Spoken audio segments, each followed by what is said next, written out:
your argument, as I understand it, is that they were intentionally made in order to rig the election for George W. Bush. George That's Bush. a pretty George Bush. Sorry, that's a big claim. It was a highly unusual change to the ballots that had a very specific outcome done by people with a very specific intent. Now, low IQ individuals amongst us, such as Destiny, annulled as he is by his anger, might say all of these things are the same. You make a claim, but this is very conspiratorial thinking in nature. You come to this, you have a conclusion, and then you work backwards from it. There's no really justifiable way that you have presented to claim there was funny business in Florida, purposely and intentionally made. This is the problem, Vaush. It's like you haven't the justified Rubio a single Democrat state you made since you come on here, buddy. The person that designed this ballot was a Democrat. Teresa Lepore was not a Republican. She wasn't a Republican operative. She was a Democrat. Okay, so now you can't prove intent unless they admit it, but I believe that is the case. No, you prove with circumstantial evidence. I mean, usually intent is proved with circumstantial evidence. People say prove intent all the time in the context of criminal intent. They say, I have to prove mens rea. Prove intent. How do you prove intent? With circumstantial evidence. They do it all the time. Have you never heard first-degree murder is solely intent? Like they do it all the time. How do you determine intent? It's through circumstantial evidence. Problem is that you are alleging a conspiracy. This is the exact same types of arguments that you have with insane Trump fanatics who will say things like this particular thing happened and the reason why was because there's a massive conspiracy behind it. So whether it's Fauci miscommunicating how we're supposed to use masks, something funny or something dumb or something that shouldn't have happened, which everybody, I think most people agree with that everything relating to the Florida ballot thing was, and it probably led to some dumb happening, which is why you can't just say because I can't find another explanation, therefore conspiracy. Nobody here is saying that you need to prove it. Vaush, you gotta let him in. Vaush, buddy, sorry. We moved on to whether the Republican Party within America is a fascist. Is fascist sympathetic in any case. Yeah.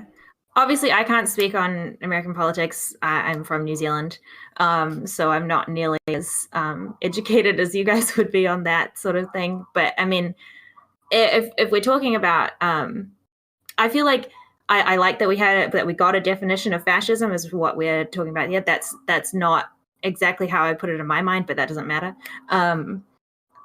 But there's always, if you start to restrict any kind of speech by law, then there's always my brain's scared. Sorry. There's always a risk of then the power changing hands and then different things becoming obviously illegal. And if you set a precedent for making certain words, phrases, like things like that, punishable by law, then they can change very, very quickly. Obviously, I don't want hate speech. I don't want people being mean to each other and being hateful towards each other. But I think that there's a lot of importance in social punishment. You know, it's like, yeah, people should be fired if they are like, you know, kill all of these certain groups of people. I think that people have their right to not want to employ people who have those sort of beliefs. And I think that that is a form of social punishment that does not need to be regulated by law. Okay. In my opinion. Thanks so much. All right. Hadarana, then we'll go to Destiny. Yeah, I just don't entirely understand some of the hang up on like whether or not, or like why is it so contentious to go ahead and prescribe the idea that like some people in the Republican Party, even if they don't knowingly subscribe to the tenets of fascism, can still be fascist. You can do a racism without being racist. You could do a fascism without being a fascist. And some people can be a fascist without knowing they are a fascist. It's not that crazy of a point. So if people are going ahead and passing legislation or going ahead and advocating for ideas that are fascist in nature, it doesn't matter what the intent is. At the end of the day, what it ends up being done to society still ends up being the same end goal. Same thing goes for when we talk about like racist legislation. Like it doesn't matter what anybody's intent is ever, because if it ends up causing net harm, who gives a fuck? So like I just don't entirely understand like why like there needs to be like such contention on like, is everybody that voted for Trump fascist? I don't know, but they did a fascism by doing it. Like that's it. If you You did a fascism. The end. It's not that crazy to say.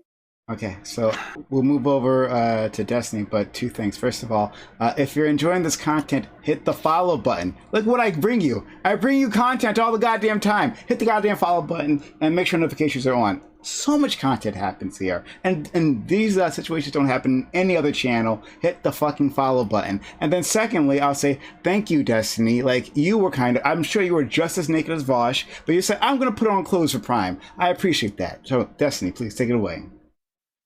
I don't know why. I think that labeling people as fascist and calling them fascist is just a way to signal to your community that you are like on your ideological camp, and then you can shit on other people that are outside of your ideological camp. It's a brainless in-group, out-group thing. Anybody that does it is wasting everybody's time. It doesn't even make sense to condemn somebody for doing something that is fascist because it implies that every single fascist thing is bad. It's like saying we shouldn't drink water because Hitler drank water. There are plenty of quote-unquote fascist policies that a lot of people across all sides of the political spectrum would agree with. For instance, the rejection of immigrants into your economy to protect native wages is something that people on the far left, like Bernie Sanders, have supported, and it's also something that fascists would consider good as well. The massive protection of your economy, the increasing of tariffs, and putting big trade embargoes or barriers from other countries so you can do like Made in America shit, that would be a fascist policy, and people on the left would probably support that policy as well. They're like this obsession with like labeling things as fascist and saying that it's bad and all of it is bad is just so mind-rottingly fucking stupid, and it's like a meta narrative or a meta conversation that people have so that they can avoid having an actual conversation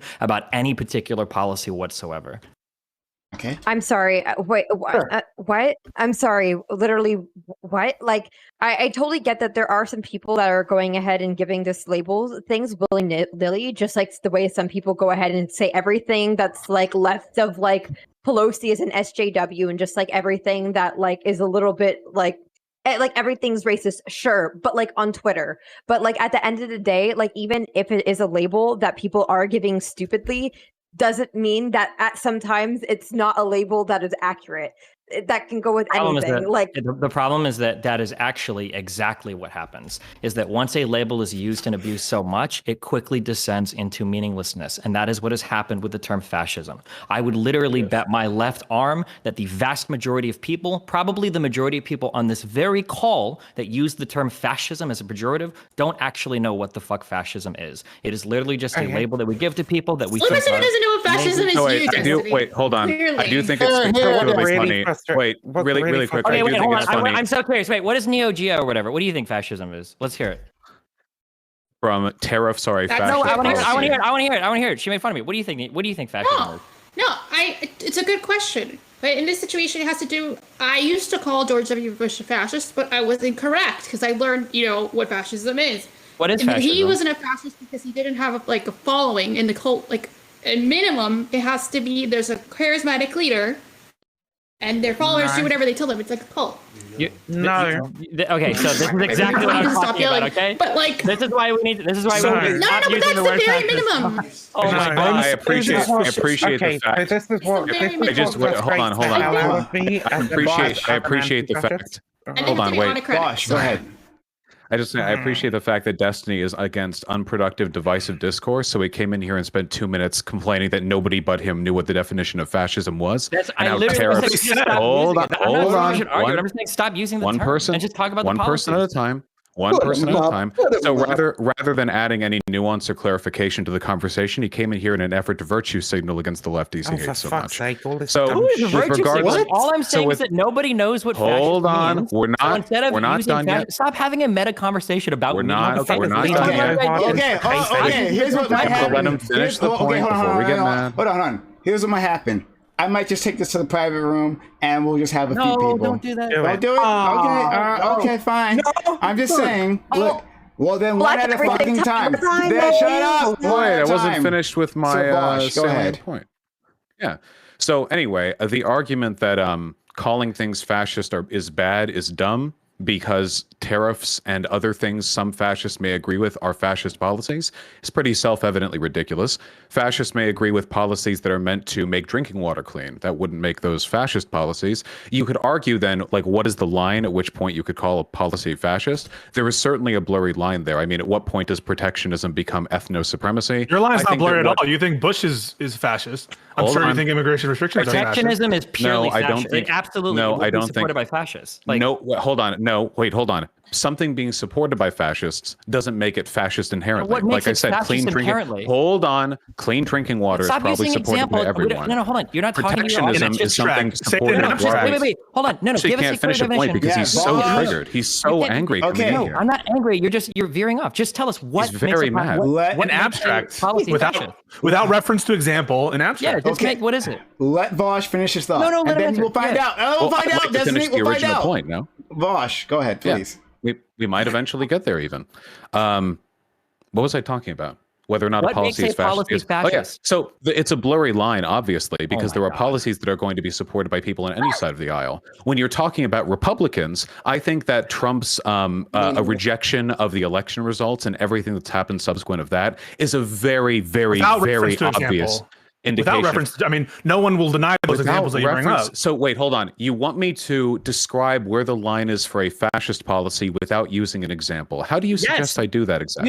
You don't understand how to provide a definition or something? Do you know this is like how the dictionary works, right? Like you can't use the word in the definition. You should be able to give us a clear criteria by which a policy can be evaluated that makes it fascist or not fascist. If you're incredulous, you can't do that without an example. Why would you even try to do it? Just say you don't know how to do it, or you don't have criteria. Hold on. The reason why is because literally nobody does this. When you're talking about whether or not a given policy is in alignment with a given like ideological line, you would almost always defer to example because there are numerous ways in which those policies can be interpreted, enacted, and informed upon that would determine whether or not they actually adhere to that line. Whether or not like the way in which you do or advocate for protectionism can be fascistic. It's possible that the same law passed by Trump or by Bernie Sanders could be more or less fascistic depending on the cultural trends it reinforced. Examples are essential here. Yes. No, that what you're saying is true, but what you need to concede, and you won't because you're unwilling to, because it makes you look bad, is that there's going to be a large overlap between all sorts of different policies and all sorts of ideologies. I have never, not only is that not something I'm willing to concede, I said that right off the bat with the water cleaning example. Okay, fascists and left-leaning people are going to support protectionism for largely the same reason. They want to protect natives. That's not necessarily the case. What part of that isn't? No, wait, let him answer. No, wait. Let him answer. What isn't necessarily the case there? Please explain to me the difference. Lefties have historically supported protectionism, either A, because it's a developing country and they think of it as a way the US to develop is not a developing country. Stop. Hold on. You said lefties. You didn't say American lefties. I'm just being specific and clear with my language. Thank you. Oh my God. Either because they want. I know he has a problem with the nuance, right? No, we don't. No, it's not about the nuances because you're pivoting. Because you're no, with hot answer. we're talking about the United States. Hold on. About the US. Let him being specific with a definition is not what pivoting is. That's not what the word means. You're free to look it up. No, so he used America as an example, and so he would include that. Historically, about lefties, George Bush and President Trump. Historically, we were talking about the U.S. Historically, lefties have supported protectionism either because it allows the development of a robust internal economy not dependent on like foreign exports, or B, as is the case with Bernie Sanders, because they believe, and I disagree with this, that it would be in support of domestic workers. Fascists typically support protectionism in an ethnic sense. They're not actually interested in the preferentiality of their workers, which is why they aren't pro-worker. Their policies are broadly not pro-worker. They don't support workers holistically. They're protectionist as long as it allows them to maintain national and ethnic lines. And that's one of the reasons why that same policy pushed by Sanders and by Trump might be totally different in whether or not I'd call it fascist. It in a way it can push national ethnic lines, but the most important part is the idea of achieving autarky, the idea that you have a state that is completely self-sufficient. That's the big reason that's why different from protecting workers. It can be or it couldn't be. It depends. But the point is that people support, left-leaning people and fascists support these things in order to protect native workers. Now, for whether different you reasons, say that, right? Well, not to protect native workers, to protect the state or the ethnicity. If you want to get like super deep into the reason, sure. I'm just saying that I'm just saying that largely speaking, to just write off a policy because it might be fascist or supported by fascists, it's just stupid. There are plenty of policies that over. When did you wrote off a judge for being nominated by Trump? Wait, hold on. Okay, you just what policy did I write off errantly just because it was like fascist coded, but otherwise might be reasonable. Just real quick, you just spent a whole lot of time arguing about how people's intent or why they're doing something doesn't matter to you. Didn't matter. That that was so central before. If it went closer towards fascism, then it was fascist. Now you're arguing the exact opposite. These are not even remotely contradictory positions. I'm not talking about people intent. Don't want to evaluate. People don't want to evaluate the individual policies because policy research is boring and because it takes work and nobody really wants to. Policy have I errantly written off? And it's way more fun. Apparently, you're writing off judges because you're saying they're fascist. You said by policy. the way, writing off a judge that gets through a democratic process is a pretty fascist thing to do. By the way, but there's a lot of lefties that want to do. It kind of is, right? Wait. We've got a couple dumb things lined up. First of all, you haven't mentioned a policy that I've errantly written off. Second of all, you've accused me of doing this unwilling to acknowledge the overlap in policy preferences between people on both sides of the political aisle, which I did right off the bat in this conversation. You know what? Third of all, with regards to the judges, the actual Gish Gallop in real time. If you say so much shit, you made 3 points. I'm responding to the 3 points very quickly. We're not going into super depth. And with regard, well, then why'd you bring up the judges? You mentioned policies. Now I'm responding to the judges' point. With regards to the judges' point, I said that there were fascists amongst the Republican judiciary, and I said I'd be happy to go and reread the stuff that I had seen beforehand to come back with more convincing arguments. But with regards to saying there are fascists in the Republican judiciary, even if there was a democratic process by which they were elected, that's not a fascist accusation. It's not fascist to say that a fascist party has fascists amongst it. That's okay. I hold on. I might take the L here. So I'm just curious. So for the people in the room, how many people in here felt like Vaush was saying that if anything was like fascist or fascist adjacent, it ought to be written off as fascist? Did anybody else get that feeling in here? But what policy? What did I do that exactly on? what he said. Okay, you called that was the feeling that I got. That's what we're trying to understand. Wait, so Vaush was making the argument, basically, which is the argument that I think... Referring to the opinions of conservatives to construct an argument against me. Okay, he's making the argument that I think it's Mark Bray, whoever wrote the anti-fascist handbook, right?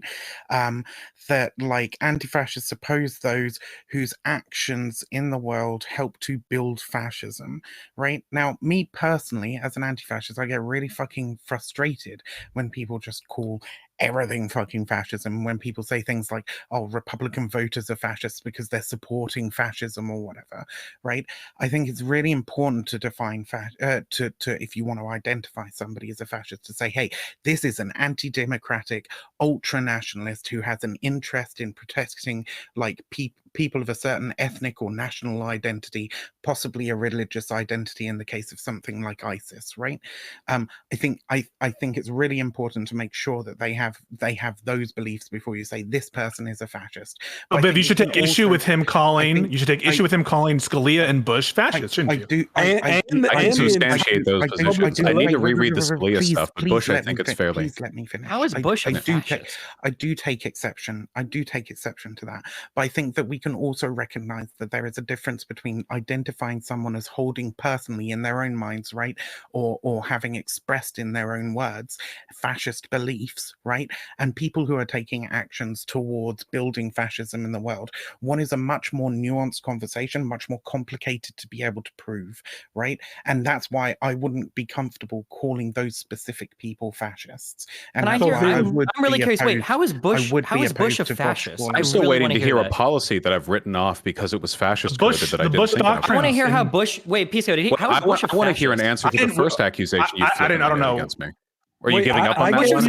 Bush was like a free trade neocon. There was like imperial. He had extrajudicial kidnappings. Bush literally had Obama extrajudicial kidnappings. Everybody, extrajudicial kidnappings does not make you a fucking fascist. Yeah, that's the drone strikes under Obama. On that policy, you made a very specific accusation. I don't think he's a fascist. Thank you. That's what I'm asking. Why is Bush a fascist? No, I just explained earlier. Sorry, I gotta put my volume down. My roommate complained. I said earlier, I used to think Bush was a fascist when I was younger because he was setting up very dangerous authoritarian things like kidnapping people abroad and sending them to Guantanamo Bay with no judicial remedy.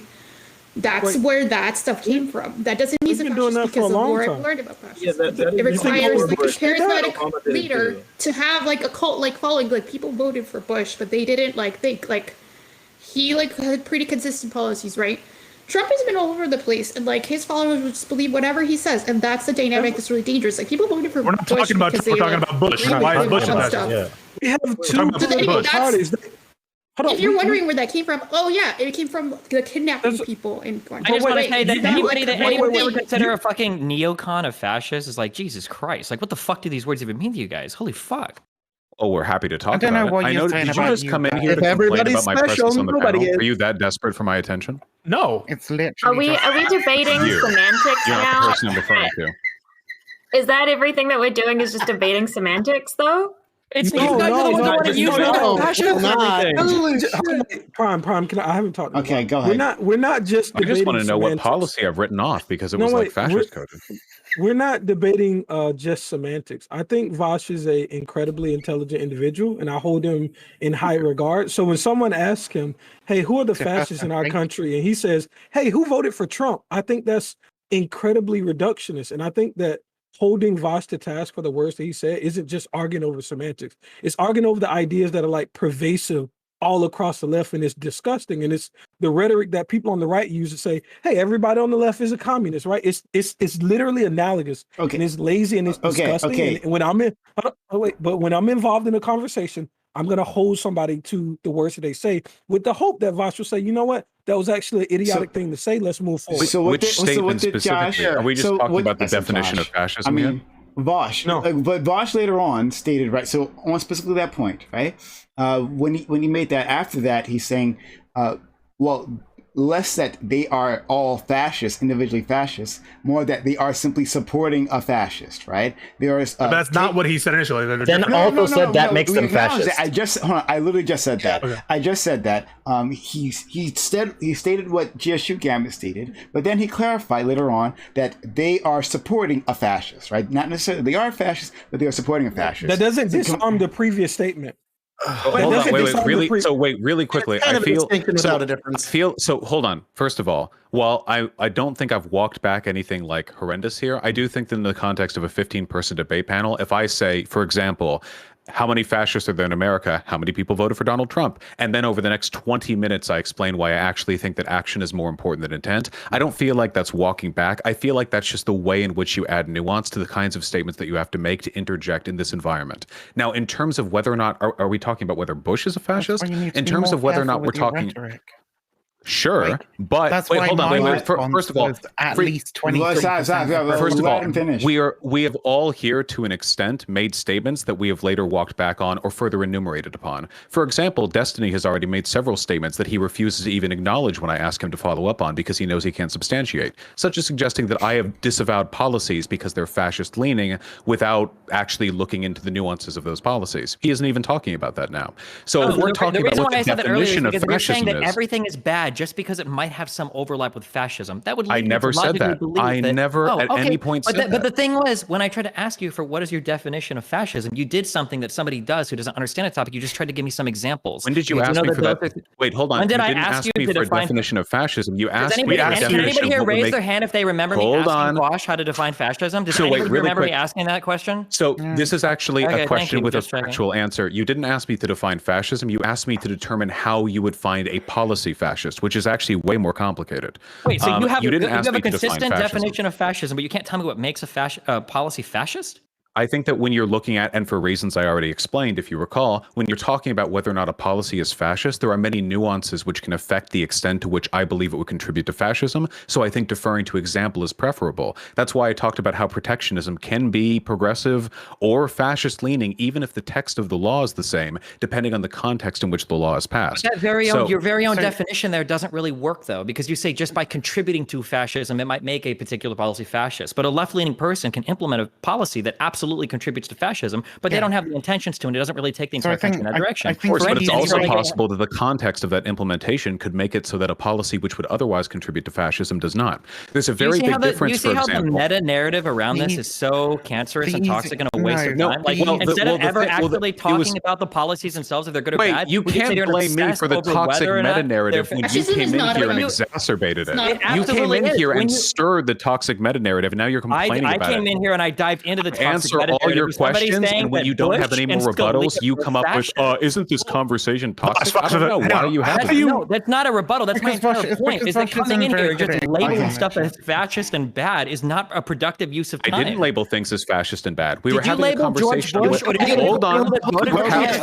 Okay, it's happening. It's happening. It's happening. We're moving. We're moving. You said, wait, hold on. No. I like the Kiwi Nation on YouTube and Twitch. You want the big group? I like the group. I'm lonely. I like the group. Look, wait, hold on. I can amend this. Okay. We can fix this. So saying labeling things fascist and labeling things fascist, comma, and bad are two different things, and it's also very different from saying that I'll write off anything because it could potentially have any fascist. Wait, so leanings. hold on. Just on that Did I statement, say you would label George something Bush? fascist and good? I think that there are things that a fascist would do that could be good, like protectionism under some But they circumstances. wouldn't be fascist. so then you agree then by they merit. Okay, This is so stupid. I agree, but don't think that's I don't So Vaush think thinks this there is are a some confusion that fascist things existed that are prior good. to this. Okay, that's For good. the love of God, it's Hold on, really hold easy on. to explain why you're having this problem, okay? No, I feel like this is an exceptionally thing to understand. Wait, really quick, you guys do realize let me... I didn't actually finish. Stop, Biv, go.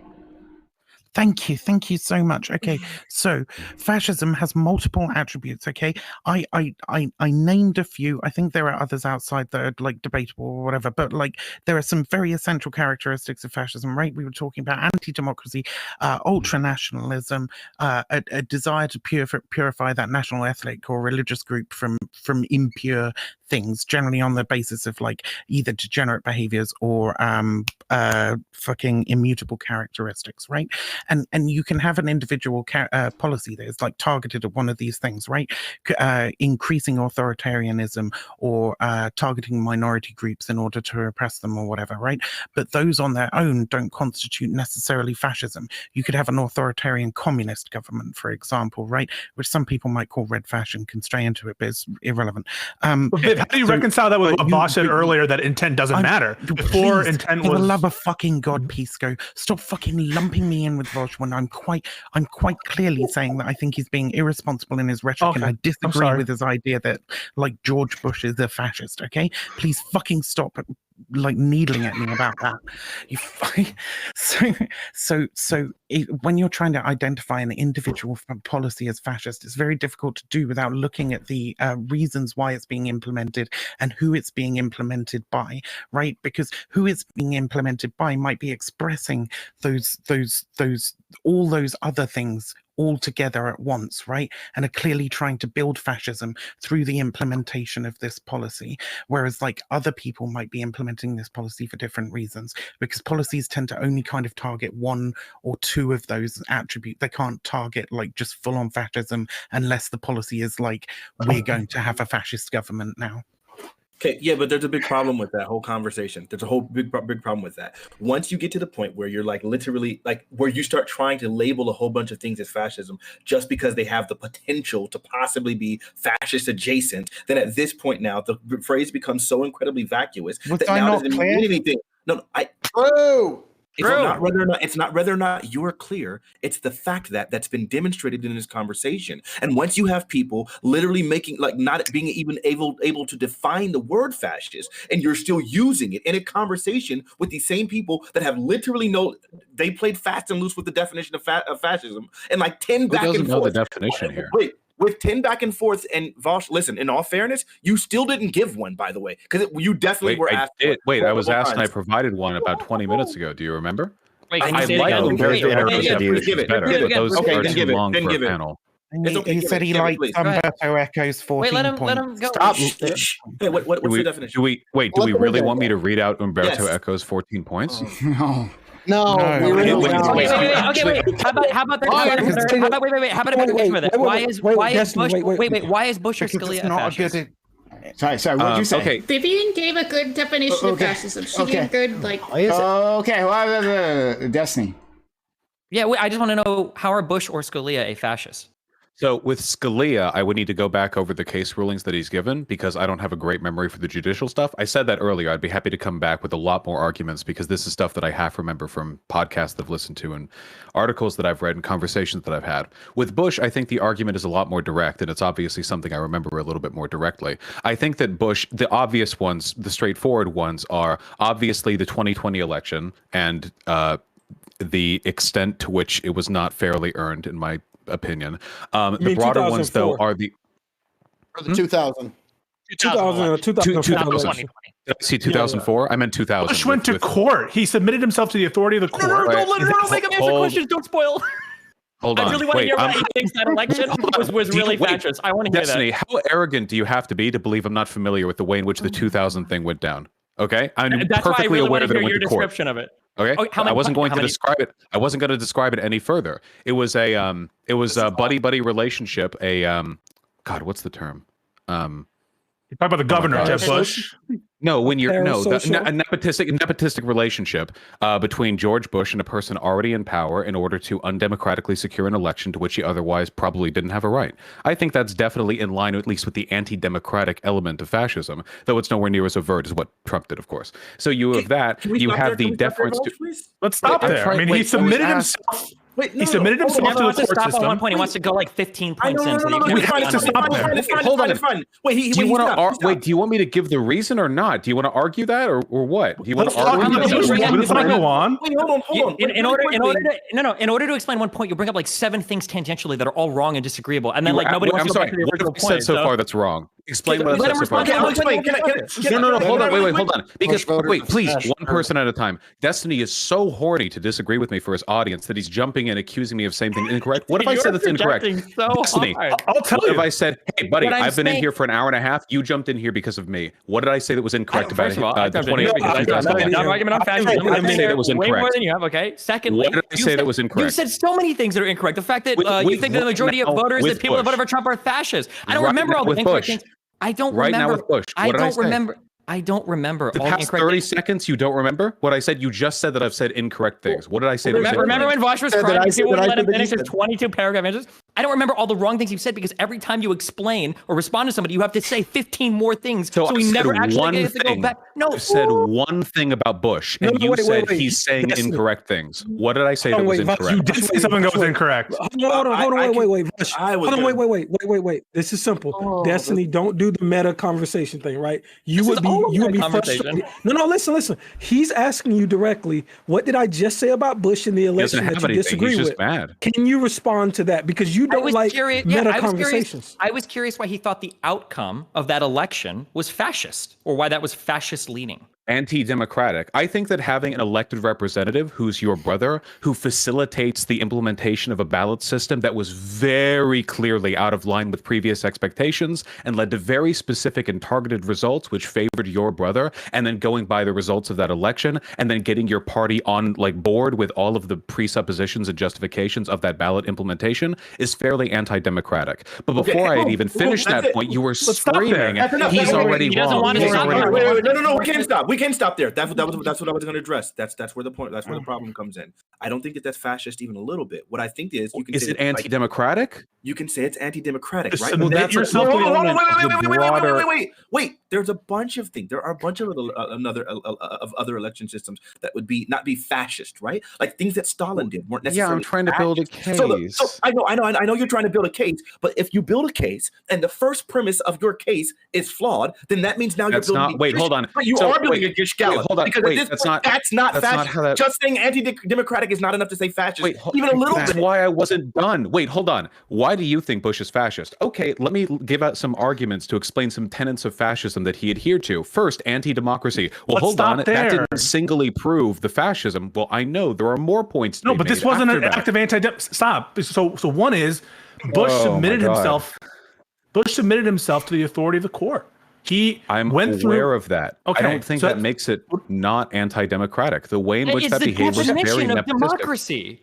Wait, hold on. Judges are appointed by elected officials. Sorry. So an action can't be anti-democratic if a court ends up signing off on it. Is that correct? Not if a court signs off on it. If everything follows judges the are appointed democratic process, correct? Yes.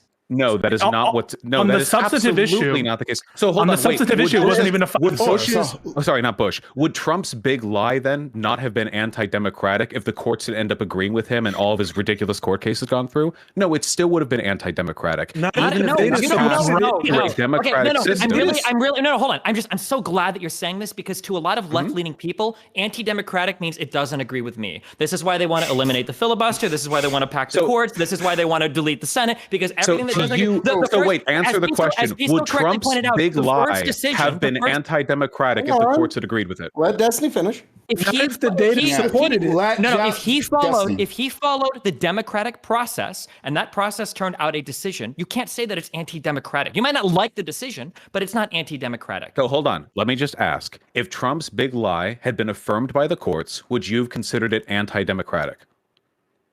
When you say his big lie that the election was stolen or whatever, no, wait, let me fucking do this. The broader effort to suppress the mail-in votes, the whole campaign that was raised across the country in an effort to secure the election illegitimately. If he won if the courts turned out the decision, then that's the decision that goes. That's not an anti-democratic thing. No. Okay, I fundamentally disagree. Okay, that's fine. Hold on. Wait, hold on. Really quickly. I know that Destiny is lying here because he had the opposite take on Morales. Why are you having a meta conversation about hold this? On. No, that was different because he isn't really about fascism, is it? Morales deleted the part of the court that didn't agree with him. That's that would be an example of an anti-democratic thing. Did he do it through a legal process?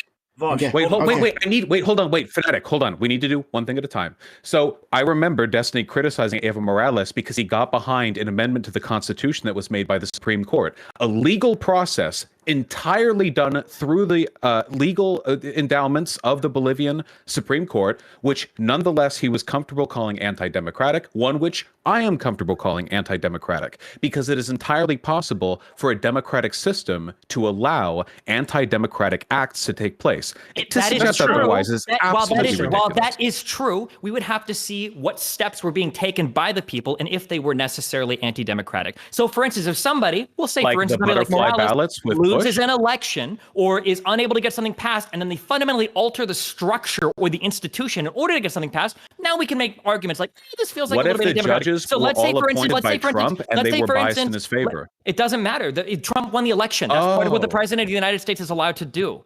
Is appoint judges. So wait, the Supreme Court legally changed the Constitution to expand term limits for Evo Morales. What is the issue here? No, I can't. Legality is not sufficient, but it's some evidence that you're comporting with democracy. I see. So it's not a completely arbitrary standard that gets invoked or not invoked depending on how mad we are. You don't have separate extrinsic evidence. The election, by all accounts, was extremely close. And there's some. Is this anti-democratic? Would it own the lefties to say it's anti-democratic? No. Let me think for. Do you have what's your quantum of evidence to suggest that Gore won Florida? There are some studies after the fact that indicate he won by some hundred of votes, but the process matters, right? And whether or not Florida State administrators followed that process also matters. The process absolutely matters. However, so here's an example, by the way. This is an example that I love to bring up, okay? It is the North Carolina voter ID law. So there was an attempt made in North Carolina to ban the admission of certain types of voter identification, which just so happened to completely coincide with the types of identification Black people are more likely to use. They also targeted certain windows, availabilities of voting. There was a lot to it. It happened a while ago, but basically it was pretty clearly, and it was ruled as such, an attack on the ability for Black people to vote. So it's entirely possible, alt universe, that law could have gone unchallenged by the courts. It could have gone straight through. A legal law passed with the full backing and you're arguing against no one. Hold on. You're arguing against no one. Hold on. It could have passed legally, and it still would have been anti-democratic. Can we disambiguate these two things? Right? Even the process through democratic processes. No. It still can be anti-democratic. The process and the effect, okay? The process can be democratic. The effect cannot be. It can demolish democracy. Like we can do that, right? It doesn't just stop there. Look, Destiny's been trying to make this point this entire time, and I think this is something that you keep ignoring, Vaush. It's not just whether or not it went through the courts. That's not enough. It's the fact that you would have to prove that it went through the courts and the courts did something untoward, and at that point, then you'd be able to say it's anti-democratic. Once someone submits themselves to the court, assuming all things are on the up and up, and there's nothing subversive happening by the courts themselves, then at that point you have to say you can no longer say it's anti-democratic. And hold on. For examples that I've already provided, I fundamentally disagree. It's entirely possible to push for anti-democratic things democratically. We had Jim Crow in this country, for God's sake. Wait, please let me finish. I saw you open your mouth.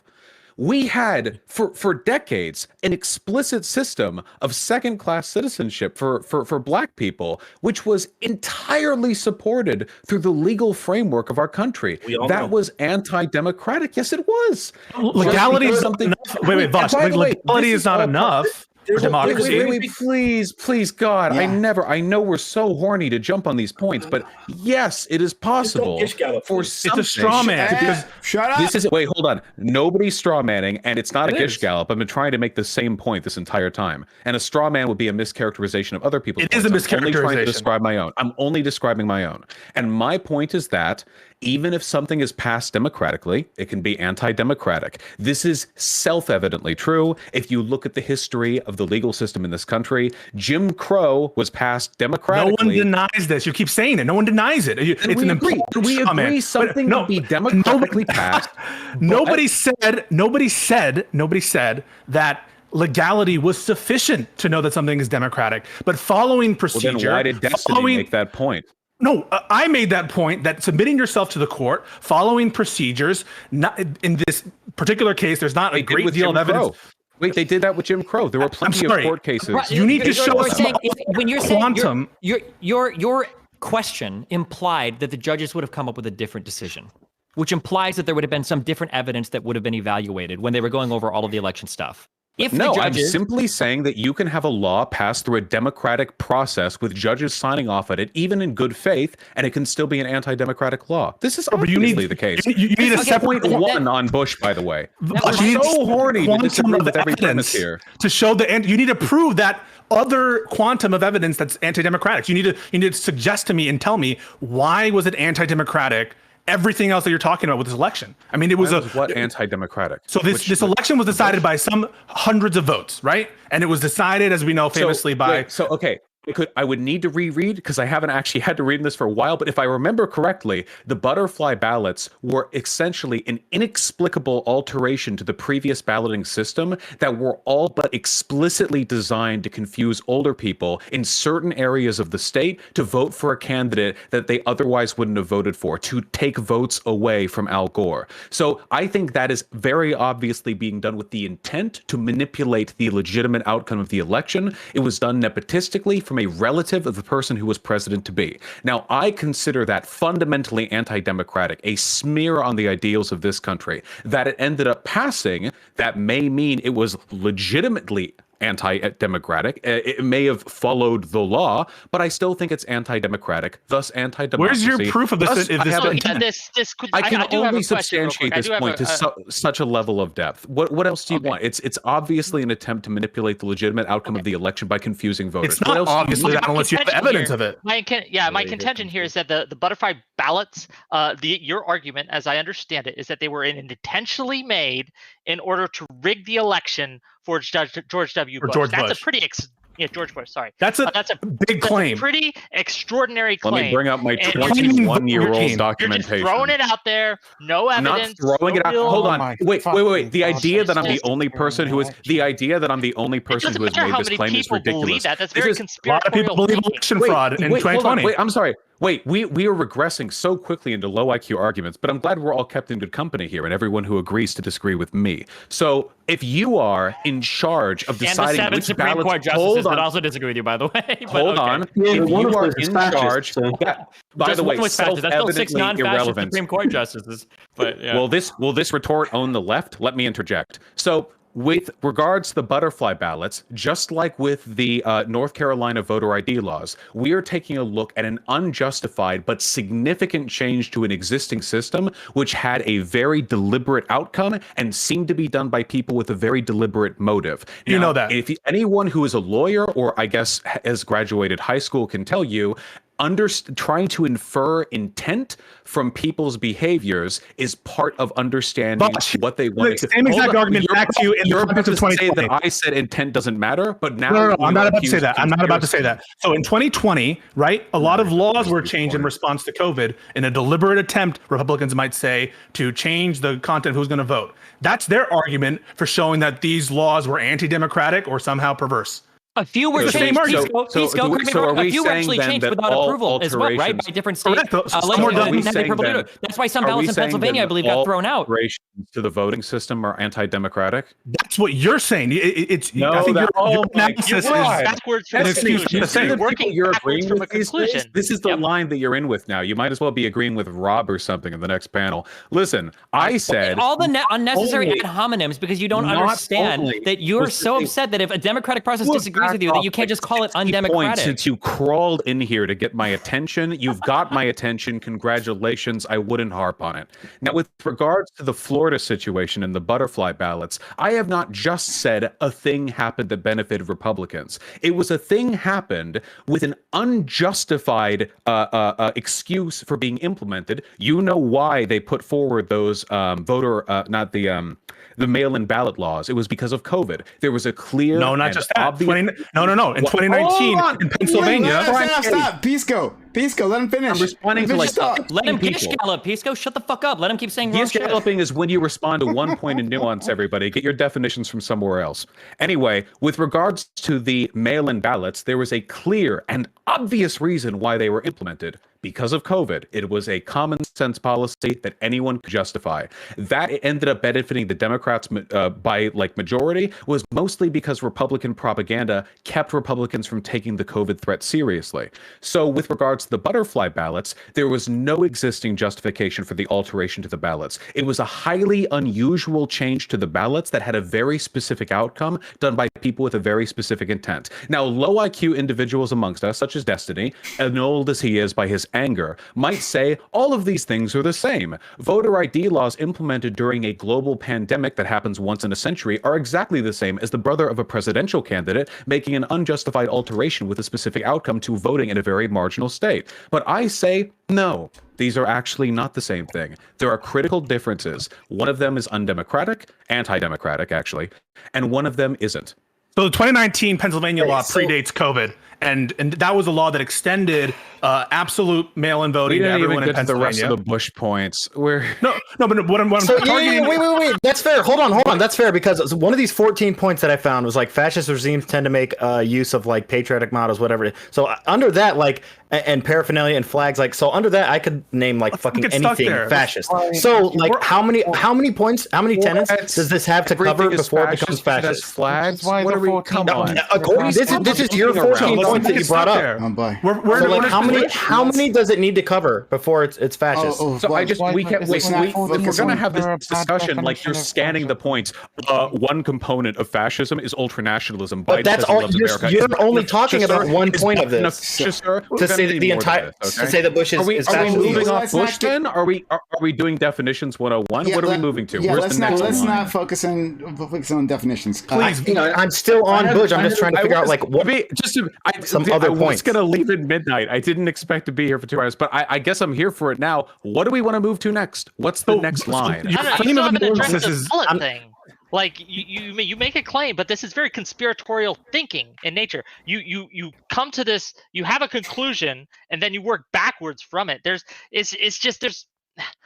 no really justifiable way that you have presented to say that there was funny business in Florida purposely and intentionally made. This is the problem, Vaush. Intentionally made in order to There's no problem here. There's no problem here. And There's a problem. Wick has been making points basically like this since the beginning of the panel, not actually adding anything, but just underlying doubt by making really dumb accusations. Oh my God, there is a problem. Hold on, wait. This is the last thing that I have to say on this. The idea that saying there was funny business in Florida in 2000 with regards to the butterfly ballots is conspiratorial and unjustified is a hysterical claim that I'm not going to justify further. I feel I've explained that would be, if that was your claim, that would be a tremendous walkback. You didn't say there was some funny business. You started going on about the brother was the governor, and they clearly changed things so they're trying to get election to go away. That is way different than funny business. You implied a conspiracy, much the same that Trump and the other Republicans do about the 2020 election. You're literally making the exact same claims on the other side. The common position that the governor of Florida aided his brother in the presidency by doing an unjustified, like a ballot change that ended up specifically helping him is exactly the same as Donald Trump lying about the election. Did you not say, I'm sorry, this is, by the way, from the guy who was out there. What you've just said so far, by the way, is ridiculous. North Carolina vote what you've just said, by the way, is ridiculous. It wasn't just one person. It was an entire state legislature. It was a Florida Supreme Court and the actual Supreme Court. Hold on, Vaush, let him go. You argued that the North Carolina voter ID law is racist against people. Hold on, because it's comparable against people making the same arguments you're making now. Do you know what the people you argued with said? They said, this is conspiratorial. You can't actually say there was this intent here. Sure, there may have been motive and the outcome was very deliberate and there was evidence that they would have had a specific reason to have done it in the way that they did. For the Bush case. No, the North Carolina. It's clear for North Carolina.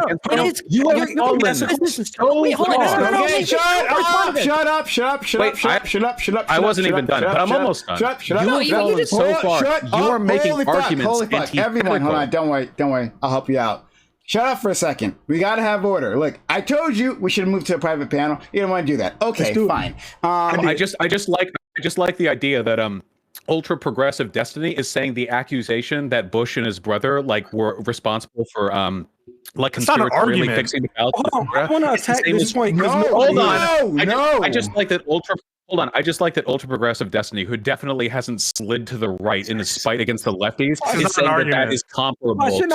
You're not adding to the conversation. All right, so I'm muting some people.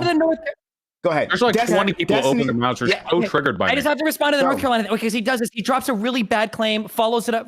It's like the Rubio in the Democratic debate. You made since you come on here, buddy. This is the Vaush strategy. It's make you respond to the point and drop a bad analogy that doesn't fit, and then make an ad hom to try to win the debate and have an optics win. The Trump big lie to Bush in 2020, and you want to impugn me for bad analogies? You're such a clown these days, dude. Because the comparison. Are you okay? You sound actually so upset right now. I'm so sorry. You came in here mad as fuck, and the smile doesn't fool anyone, by the way. I'm not mad. I just laugh really hard whenever I'm called out on my bad argument. I love it because there are some people in this world, like you and Fuentes. I think I'm legitimately the only people that piss you off. I actually wear that with pride. So, okay, when you say, well, you use these arguments for North Carolina, you imply that in North Carolina there was a conspiracy, and I'm implying it in Florida. Guess what? In Florida, the Supreme Court made a ruling on that, and there wasn't a conspiracy. As far as I'm aware, now I could be wrong, I have never been made aware of some broad conspiracy between Bush and his brother to rig that election. Now, when you talk about North Carolina, my understanding is that more or less a conspiracy had kind of been proved. The state legislature in North Carolina, and you should know this because you copy-paste all of my opinions, so I know you've heard me say this exact line before, the North Carolina state legislature walked off them, so I guess they're just mine now. Literally specifically requested by race different voter data from different areas and then closed down every single thing. Why were the butterfly ballots implemented? If that was the case, why was anybody implementing anything around the coronavirus? Why was anyone implementing? What a phenomenal rebuttal. Why specifically that incredibly strangely laid out, very different why didn't the Supreme Court agree with you, Vaush? Why didn't the Supreme Court agree with you? So now we return back to the previous argument, and I have to ask you, would you still be saying the North Carolina voter law was racist if the courts hadn't disagreed with it? This is the same bad argument I'm assuming that the process is working to some extent. So if your argument is legality determines whether or not something's anti-democratic. No, that's not. It's determining what will happen. If there was footage, here's what you're doing. This is the equivalent of what you're doing. So let me just demonstrate this, right? Let's say that a man shoots somebody in cold blood, and there's 52 videos of it, everybody sees it, and then the court says oh, he did it, and he gets locked in jail. And Vaush is saying, well, what if they would have decided something different? Well, it's hard to imagine that. I mean, if there was different evidence or something, then sure. You're telling me if the courts would have decided something different on the North Carolina case, or different in the Trump case, or different in the Bush v. Gore case, then would it be different? I don't know. Maybe if they're looking over different evidence or something, but we can all see the evidence evidence that they spoke about. So We can all you're- read the argument. Hold on, let me finish. You asked, okay, I'm specifically addressing the things you're specifically saying, okay? The courts ruled it in a certain way. So right now, the onus is on you to tell us, just like it is on the Republicans right now that think that Trump had the election stolen from them, the onus is on them to tell us, why did all the judges get it wrong? The onus is on you to tell us, even with a one fascist Scalia, there were still 6 other Supreme Court justices that disagreed with you in the Bush v. Court case. You need to tell us why they're wrong without alleging some vague conspiracy with zero evidence, which is the exact same thing that Trump and the rest of the Trumples do right now against our current system that said that he lost the election. So first of all, your spiel there had little to nothing to do with what I said, so I'm not sure of its relevance. And second of all, oh my God. Okay. This Count around. Yeah, sure. You beautiful. can. Okay. So Catarana, you can go. But I just gotta let you know, like, I had no idea that your hand was up until someone in the chat let me know. You gotta like put lights on. It's very difficult. Me, so My lights are on. I'm just black. I'm sorry. Yeah, but okay, this is very difficult. So anyway, go ahead. Okay. Hold it in front of the camera. This Lover's Quarrel, I'm loving it. Content, beautiful, but like, can't we get to something where it's not just like Destiny versus Vaush jerk off time? We're discussing the point. He came on here to talk with me. He's made accusation after accusation. He walks back attack after attack. No, but like, like anything else. Great. Don't worry, Catarana. Thank you. Vaush and Destiny, finish what you were doing. Well, I'll just finish the point because it seemed like we're never going to go anywhere with this. So Destiny has retreated to the previous position, which I already indicated was pretty unjustifiable, that legality doesn't determine whether or not something is or is not conspiratorial or anti-democracy. And he can't seem to answer whether or not the North Carolina voter ID laws would be something he would consider to be racist in intent if the courts had not ruled in the way they were, even if the evidence was the same. So there's plenty of documentation out there. I'm sure plenty of people watching are too young to remember any of this. I know I was like 4 at the time, so I had to read about it afterwards. With regards to the butterfly ballots, there was like obviously shady shit going on with clear intent. I think that I've demonstrated that there was intent, there was motive, and there was no other justification for the things that they did. It wasn't like there was some other conceivable explanation. It was pretty targeted. Why did the court disagree with you? So hold on. I don't have the individual rulings of all the justices, but I'm not appealing to legality to determine whether or not something is anti-democracy or not. I think that every judge on earth can rule against me, and I can still make a compelling argument for why I believe something is conspiratorial or why I think they did something anti-democratic. Okay, so why you're did the all exact same thing as every single... Hold on. It's okay. You'll get your chance soon, buddy. Don't worry. Much in the same way that I think that Evo Morales' Supreme Court voting in favor of the constitutional reforms they did were anti-democratic, in spite of the fact that all of them agreed. How could they have all agreed? Am I alleging conspiracy? No. I just think different people have different priorities and different ways of seeing the world. I am not in the heads of all of the Supreme Court judges back 21 years ago, so I can't specifically allege their intents, but the idea that I'm like out here in the blue making the claim that there was funny business back in Florida or that there was some conspiracy or deliberate intent to influence the vote is, well, it's very funny. And it's certainly not a position I would expect to come from a progressive or even a person willing to vote for Joe Biden, but it owned the left briefly. So we're never actually going... Hold on, you can keep ad-homing over and over again. I'm not going to sit here and wait for you to finish with don't fuck arguments, okay? You have not given a single reason for why... Okay, Vaush, you gotta let Destiny in. Vaush, letting Destiny in. Vaush, we're letting Destiny in. It's okay.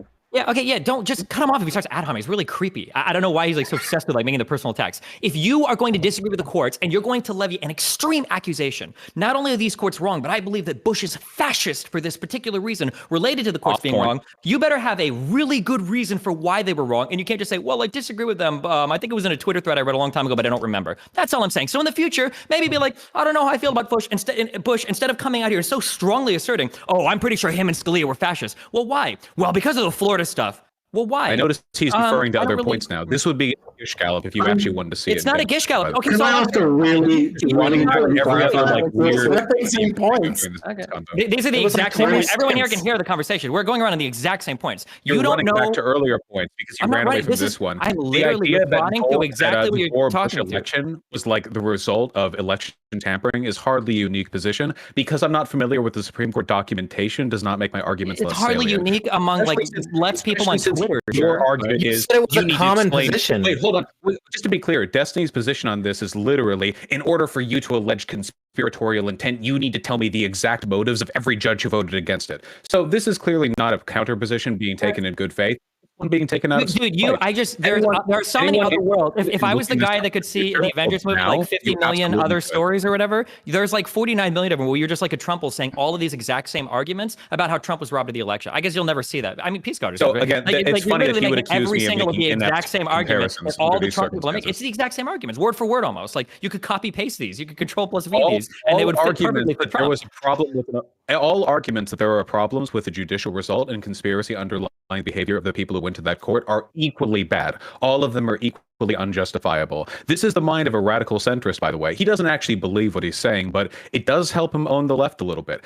I want you, and this is the last thing I'll say legitimately, and then I'll cede the point to whatever. He's saying that the accusation, which I've substantiated, by the way, the fact that there was no other reason to implement those butterfly ballots, it was done by a person with clear intent, motive, blah, blah, blah, that accusation is the same as what Trump has done is so flagrantly anti-intellectual, it could only be made either by an idiot or a person who's these aren't even like arguments. It's just random ad homs. This works so much better like when you're just doing the YouTube format and screaming at your audience. But like if you're actually talking to other people, you should try to respond to the arguments instead of just like reaching for like these weird ad homs. No, like clearly just came here to have a conversation. You're the only one in here that is digging so hard for these ad homs.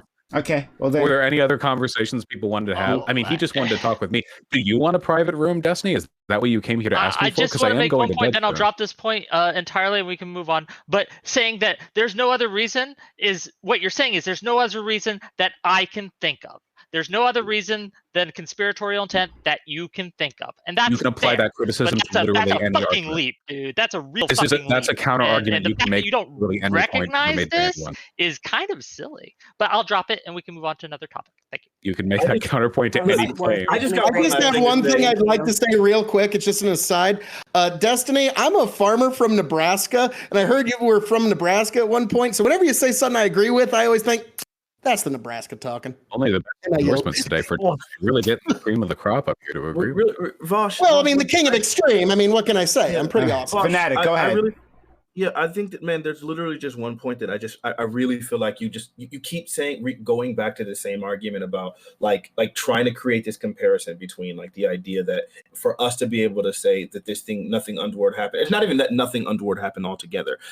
There's just so much middle ground between the idea of someone being a fascist and what you're saying. We're like 20 points ago now. No, we're not 20. No. We are not 20 points.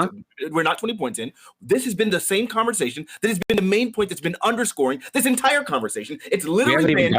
It's literally been this whole time trying to get you to explain what it is about Bush that's fascist. And this is the first point that you brought in. And the way that you've been trying to defend it, we've been trying to make the same point the entire time. That clearly the Supreme Court didn't agree with you. And it's not just that the Supreme Court didn't agree with you. It's that the Supreme Court disagreed with you while we didn't see any evidence of any Bush having any control over the Supreme Court such that it would allow him to subvert the democratic process. So that right there, that distinction, when you keep retreating back to the point of, well, yeah, you guys are making the analogy of you guys are making the argument that just because it's legal, that's not what we're saying. It's not just because it's legal. It's because it was upheld by the Supreme Court, and we have no evidence. That's a legality argument. It's these two. It's funny. It's funny that Stop. It's not just that. You got to let me finish the statement. These two things are working. These two things are working concomitantly. It's not just that it was upheld by the Supreme Court. It was that it was upheld by the Supreme Court, and we don't have any evidence that the Supreme Court was affected or controlled or did anything subversive. Those things together are what are causing that. So when you bring up these other analogies, most of them haven't even fit. I don't think I've been bringing up that many analogies. I think the only one that I brought up is the North Carolina voter ID law, which I think accurately demonstrated the ways in which something can be anti-democratic, whether or not the courts end up agreeing with or disagreeing with it. Not to mention, I mentioned Jim Crow earlier. I tried to describe the reasons why I thought the Bush was fascistic, but I didn't really get a chance to because we got hung up in the first point.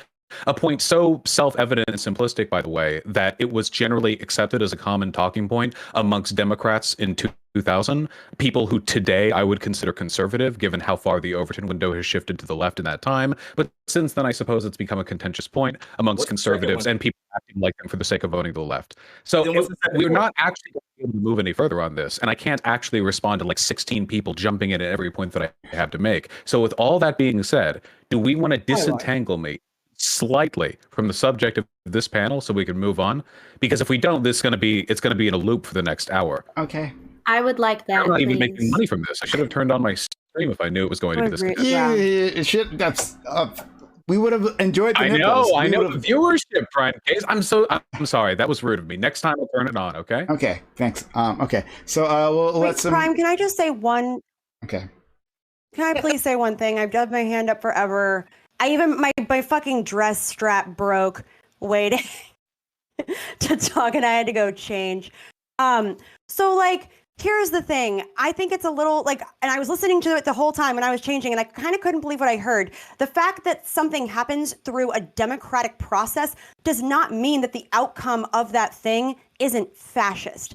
In fact, the way that fascists historically have gone and risen to power is because they exploit the democratic systems and mechanisms within like a democratic system in order to consolidate power and then implement policies that are anti-democratic, and that can be reinforced like by democratic means. Like this happens all the time. This has been the stated policy of the GOP for a long time, and I feel like I was taking crazy pills because I'm like, do people not like acknowledge that? No, you're just saying. People not that happens regularly? Like that is something that happens routinely. And here's the thing. There's been plenty of examples in history. Fanatic, you can have a chance in a second. I'm fucking talking.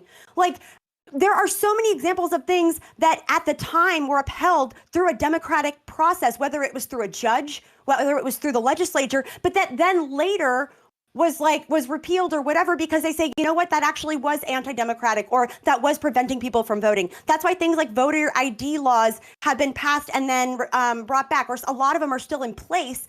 But those are patently anti-democratic, but they still passed in a democratic system. But like those are fascist. So I don't know. It just I feel like we're just here for a proxy fight between Vaush and Destiny.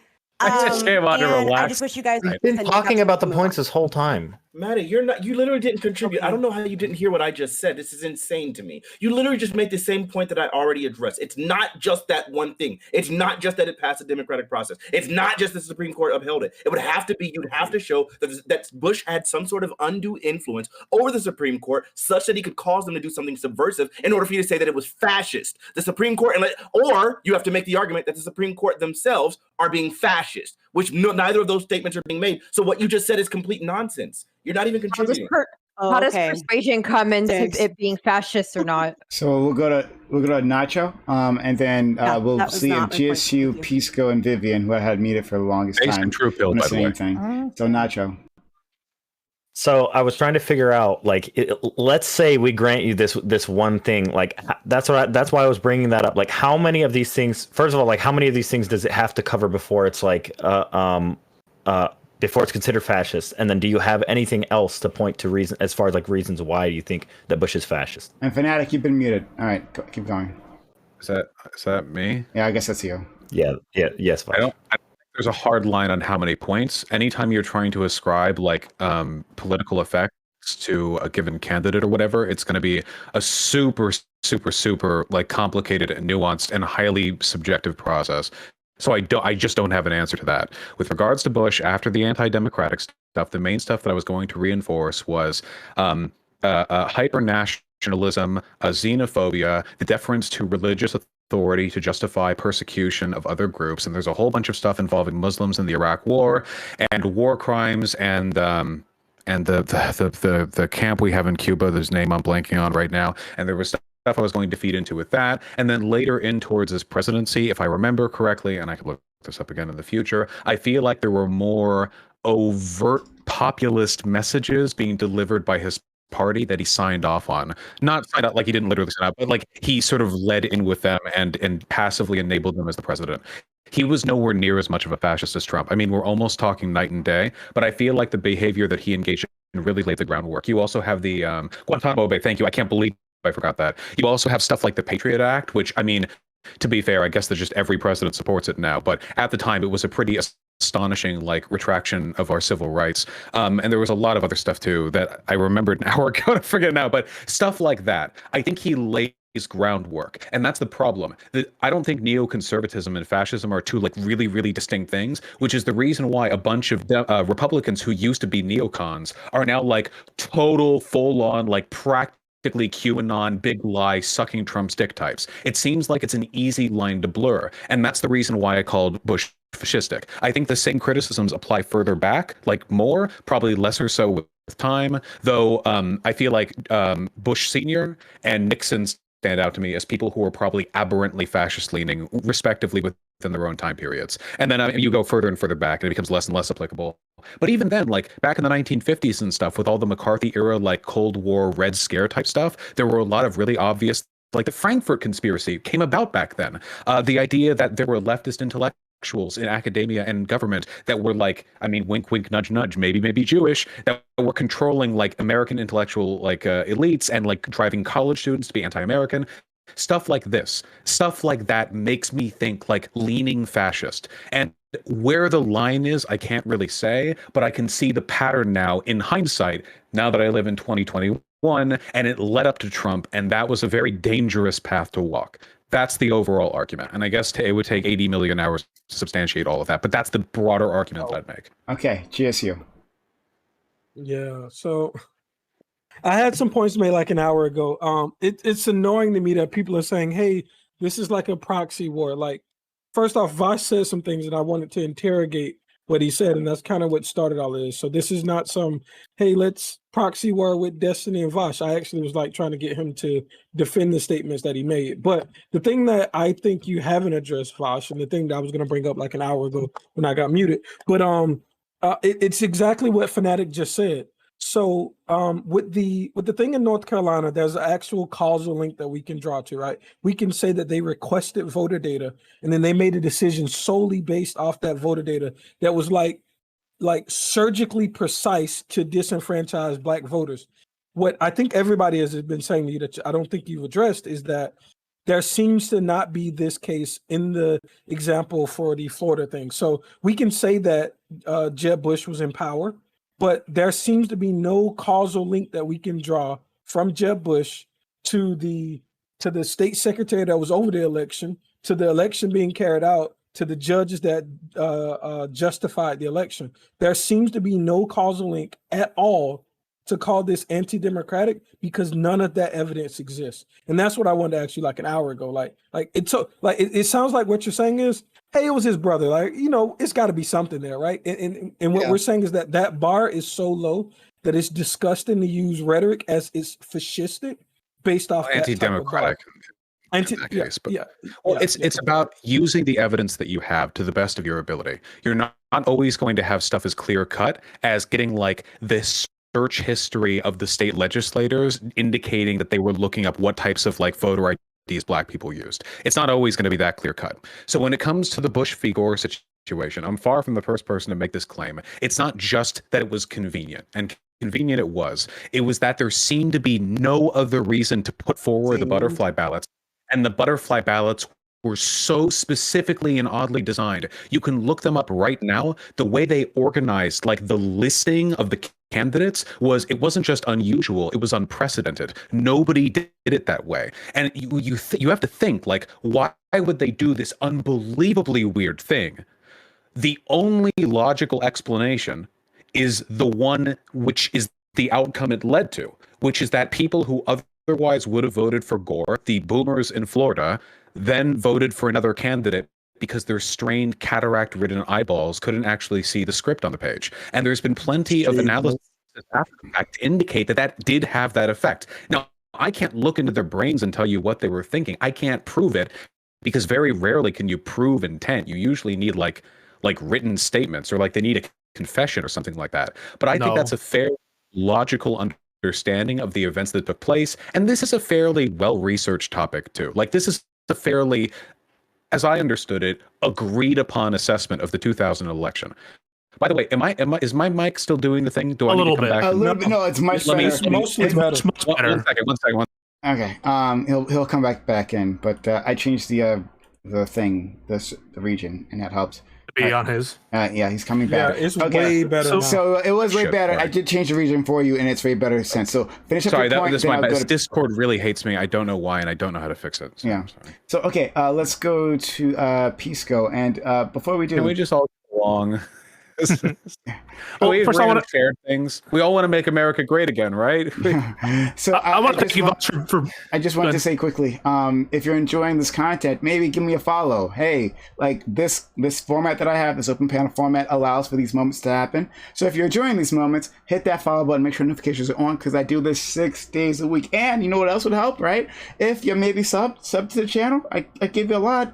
I do give you a lot for you, right? For the a lot of bang for your buck. Subs to the channel, gift bits, or gift subs will be very helpful. Thank you. All right, go ahead, Pisco.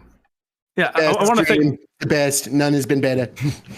I wanted to thank Vaush. I mean, it's not easy to be on a panel, have everyone attacking you from all angles. So appreciate you being here. It's a lot of fun. But I think that we want more as regards the evidence of Bush actively and maliciously influencing the election with the purpose to screw Gore out of a victory. Now, I think that there can be some debate. There's some papers or some research done to suggest that Gore was in fact the winner of that election, but that's not enough evidence to suggest that Bush or any people around the circle intentionally made it so, or intentionally changed the law to have that effect. By all accounts, this election was extremely close, up to, a couple hundred votes. No one could have predicted that, it would come down to those things. And this situation ended up having a new law being put in place to change those formats in Florida. It's one of the reasons why Florida results are so quick nowadays. What we're looking for is it's not enough to know that something is gone through legal process to know that it's quote unquote democratic, but you need some separate evidence, I think, of intent with respect to this particular passage of this law. And we don't have that here. And you would never accept that of a Trump person who alleged impropriety in the 2020 election only by pointing at a law and throwing up their hands and saying, what other purpose could it possibly have? No, wait. Think about the 2019 law. Yep. So to be clear, if there was a law that was passed that specifically seemed to lead to an outcome that favored Democratic Let's talk voters, about it. Hold on. If such a law was passed and the way they achieved that favorability was by altering the ballot in such a way as to get voters to vote for candidates they didn't actually want, therefore skewing the total, and there was no possible explanation for why they would format things in that way except for the outcome of that explicit bias, and all of this was being facilitated by a relative of the favored presidential candidate, I promise you from the bottom of my heart, if a Democrat did that, I would have a problem with it. Okay. Let me give you the example. So the example is in 2019, Pennsylvania passed a law. You said that. Passed a law. This is pre-COVID, extending the right for mail-in voting to everybody. And what the Republicans have said is they put this law in place to allow illegal voters to vote and to make it easier to rig the election. And that's the purpose they did it. It's not the only state they point to. But what I'm taking issue with evidence that it's led to that outcome? Is there as much evidence as you have? As much evidence as you have. No, hold on. I do have evidence. Wait, hold on. I do have evidence because the percentage of people who then reported they misvoted after the 2000 election was statistically significant, far greater than it is in the average election. So I have evidence. That's what they say about this one. Wait, That's exactly what they say about these ones. That's what they say. But undocumented is not anti-democratic. Hold on. It's, so that's what they. Increase of democracy. That's what they say, but I guarantee you Republicans have supplied no evidence that it led to an increase in the amount of illegal voting. That's a fact. I'm sorry, no. But what you said is voter voter issues related to ballots that did increase in 2000 in certain places, and the Republicans point to that, and that's their quote unquote statistical analysis that something's afoot. Okay, so I would need to look at that then, because I mean I would need to review that evidence before I could really factor it in. So you're telling me then that the extension of the mail-in voting time led to a specific increase in the amount of voting errors with the Republican voters in that state? The Republicans say that there are more errors. I'm not asking what they say. They'll say whatever. I mean, like, is there evidence to that? If so, there's I would evidence like to see that there are, by virtue of extending universal mail-in voting, there are more errors with respect to. But is it errors that deliberately target a particular outcome? Because the way the butterfly ballots were oriented did lead to what you said. Prove what you just said. Prove what you just said.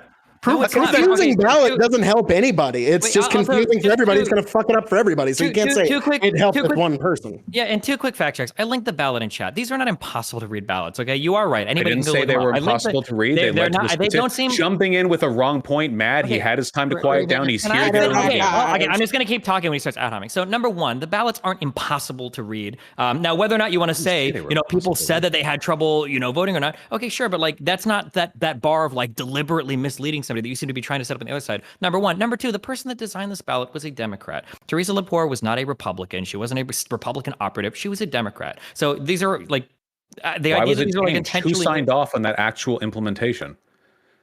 And also, why is the person signed off on it? Why is the person that signed off on it more important than the person that actually created the ballot?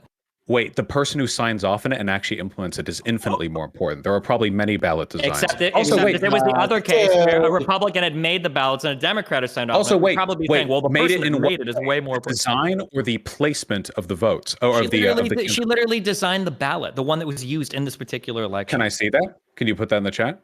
Okay. Didn't you know? Yeah. I mean, you're alleging something particularly big. No, and I didn't malicious. think. No, wait. Hold on. No. I don't know every single detail about something that took place 21 years ago. So, first of all, we weren't actually talking about intent at this point. We were talking about proving whether or not there was a marked difference with a specific bias as to who was affected by this. If you all can Google it, you can take a look at the butterfly ballot. If you look carefully, the very topmost position was the Republican ticket, George Bush and Dick Cheney. Right below that was the Democratic ticket, Al Gore and Joe Lieberman. However, in spite of the fact that the Al Gore and Joe Lieberman position, the text was second in the list downwards, they were the third notch to mark. So that discrepancy in a state with a disproportionately high number of elderly people led to a clear favorability bias. People who wanted to vote for George Bush had a clear lineup. The hole for George Bush was right next to the text for George Bush. Just right there, clean and simple. However, for the Al Gore Democratic ticket, it was the second text aligned with the third point. So this is a way in which a tiny edit to the format. The text is still aligned. That's not true. The text is aligned. There's an arrow pointing. Yeah, the text is still aligned. It's just not true. This led to it. Wait, hold on. It's so funny to me to hear. It's just mind reading. Hold on. We're not talking about whether or not an average person could figure this out. We're talking about, did this alteration lead to a statistically significant number of Democrats misvote in this case? We're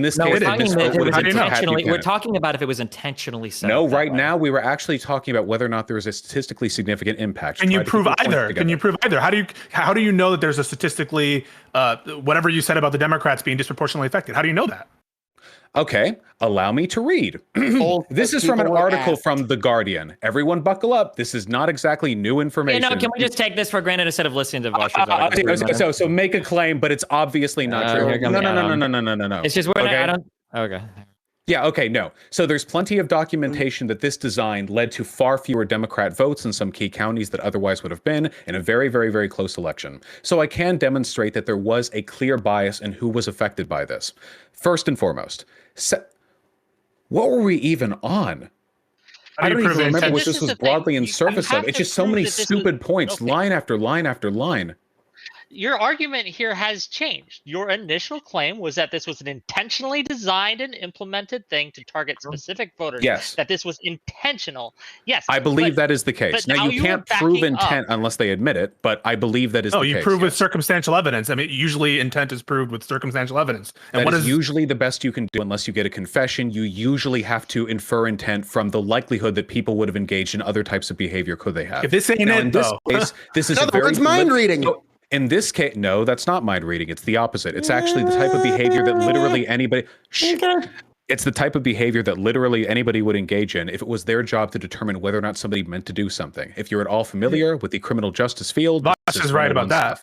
Yeah. Vaush So right about that. with regards to the butterfly ballot, He's talking about mind reading in the fucking. This is an unprecedentedly badly designed ballot. I mean, truly, like astonishingly badly designed. And it just so happened to be rolled out in a way that favored one candidate over another in a swing state, in a state that was run by the brother of the candidate. Now, nobody's come out with any signed confessions. I admit to that. I don't think I ever said that they had. I can't prove intent. What I can say is that I think there is substantial evidence. Now, I know that there is substantial evidence because this has been a hardline Democratic and even moderate-leaning talking point for a long time. So what we're arguing right now feels like I feel like it's past arguing gay marriage. I feel like I'm arguing gay adoption right now. If you'd all like, I can read up on this more, but I feel like if I can link some articles in chat, but there's evidence that the design was abhorrent. There's evidence that the design favored Republicans for the way it was formatted. We know that Jeb Bush was the governor of the state. Like, if we really want to harp on this point unto infinity, if you really want to crucify me for not being able to prove intent like a literal mind reader, then I guess I'll accept that L. There's a lot of 14 when that election went down, and everybody, it was said it was confusing for everybody, Republican, Democrat alike, and so there's nobody that really overly benefited from this. I was a teenager when that went down, so I actually remember that election. Yeah, you have to link it to George W. Bush. You haven't linked it to George W. Bush. Well, it's okay, but Vaush made the point, and I think this is crazy to me because I do think that this is a point that we all would agree with. Like he said, like that he has a problem with this, like that he feels like something untoward happened, and I don't think I've ever before today like heard really people question whether or not there seemed like something untoward happened in that. But this is the whole point of what was okay. It's a far cry from fascism, and the whole point fascism thing. Yet. So like fragmentally away from the original point at this point. I didn't expect we'd be arguing this. Allow me to, one last thing, if I may, read the foreword on a Stanford business article, okay? View publication. We show that the butterfly ballot used in Palm Beach County, Florida in the 2000 presidential election caused more than 2,000 Democratic voters to vote by mistake for reform candidate Pat Buchanan, a number larger than George W. Bush's certified margin of victory in Florida. We use multiple methods and several kinds of data to rule out alternative explanations for the vote Buchanan received in Palm Beach. This is from 2001, by the way. This was hot off the press. So the problem, nobody is disagreeing. So we're mind reading. It's not about mind reading. Hold on. Did I just hear Destiny say nobody's disagreeing, and then he's going to list a point that he was disagreeing with 5 minutes ago? Hit me with it, Destiny, please. Okay, sure. Let me explain this one more time. I literally said word for word. Somebody go back and clip it. Everybody agrees that there was funny business. Nobody is saying that there wasn't funny business. But the problem is that you are alleging a conspiracy. This is the exact same types of arguments that you have with insane Trump fanatics who will say things like, this particular thing happened, and the reason why was because there was a massive conspiracy behind it. So whether it's Fauci miscommunicating how we're supposed to use masks, or whether it was the WHO not getting the correct information out initially about the coronavirus, the problem is that you're taking this argument of something funny or something dumb or something that shouldn't have happened, which everybody, I think most people agree with that everything relating to the Florida ballot thing was fucked, and it probably led to some dumb shit happening, which is why I don't know why you're saying, nobody disagrees with that. The problem is that a robot again? Yes, I'm just saying it was confusing for everybody. Crazy, right? Yeah. Keep talking because he's interrupting me. Okay, holy shit. The problem is that you are alleging a conspiracy, and for some reason, Vaush doesn't seem to understand the difference between saying something bad happened and something bad happened that was intentionally caused by a group of malicious actors. And this is exactly what Trump people do, is they try to play fast and loose with these two things so that they can prove everybody on the other side is a malicious actor. And it's just very strange, like Mott and Bailey. So you'll argue with somebody that says, like, for instance, like, the WHO is an evil, horrible actor. And it's like, really? How do you know that? And it's like, well, they got this and this wrong. It's like, well, just because they got something wrong doesn't mean that they're being malicious on it. And it's the exact same here when we talk about the Florida recount, or whether we talk about any other number of things we're talking about. Just because there might have been something that was fucked up, or just because there might have been something that was wrong, there is a difference between saying something bad or wrong or dumb happened here versus going to the next level and saying there was a conspiracy here. That not a conspiracy. I'd like first of all, I'd like to address oh my God, like a conspiracy theory, something's horrible, but a conspiracy like there was a plan by a group of people that got together in some way to circumvent the law or do something unlawful or evil or horrible. That is the original claim that you made, that you have now acknowledged multiple times. We all thank you for it. You cannot substantiate it because you need to go back and read more or do whatever. I can't actually prove intent like a mind reader. So you want to say like prove intent by mind reader? First of all, I'd like to acknowledge. Vaush like preach for like 20 minutes. Okay, so I would like to acknowledge that Destiny is backtracking here. Nobody here is saying Vaush, you gotta let him in. Vaush, buddy. Sorry, gotta let him in.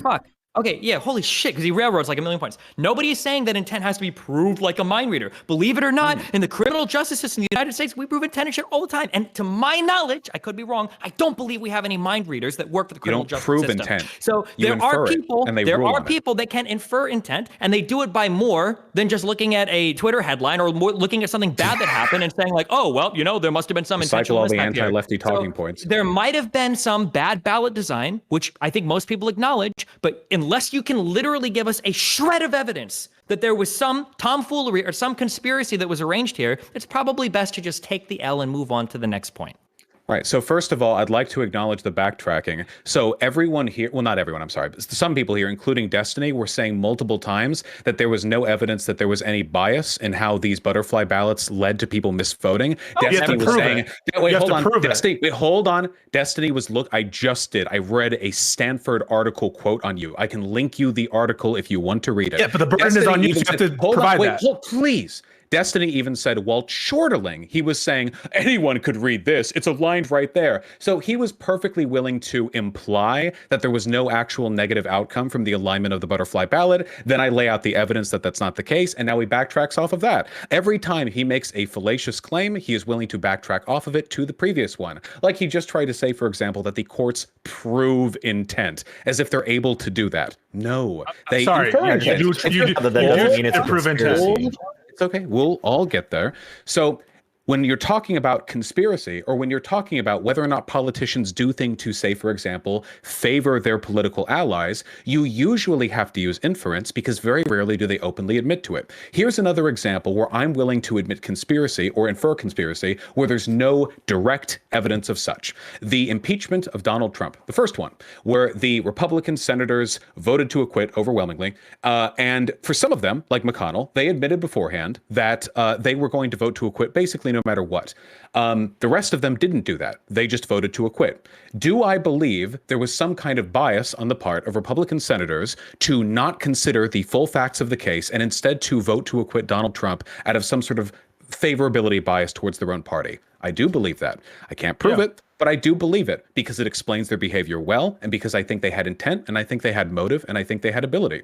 Now, with regards to the butterfly ballot thing, I have demonstrated all of the characteristics that would be sufficient in a criminal trial: the opportunity, the intent, the motive. I think it's sufficient. I have explained why. Hold on. There have been many bad faith efforts to We're going Alex Jones territory here. Like, for example, claiming that the butterfly ballots wouldn't have had an effect, a very stupid claim made by people unfamiliar with the evidence, which I rebutted. I was alive during the election. I was a teenager. I remember it. Sorry, please. Man. It was confusing for everybody. Let him finish. So blew it on. So we've run through all of that, and at this point, all Destiny really has to do is just run back to this. Well, explaining every element that would lead a person to engage in bias in favor of their brother is exactly the same as all of the flippant and provably false claims made by the Trump administration and their allies during the big lie, the election steal conspiracy. Again, this is anti-intellectual. It is not an actual consideration of the arguments or the case that I provided. He's tried to stop it at every point using arguments he's willing to back off later. There's no real discussion here, frankly. It's actually a real discussion. This up more in the future, then you're totally free to. But at this point, I've demonstrated all of the components that I believe is sufficient to determine a person. He hasn't even demonstrated one.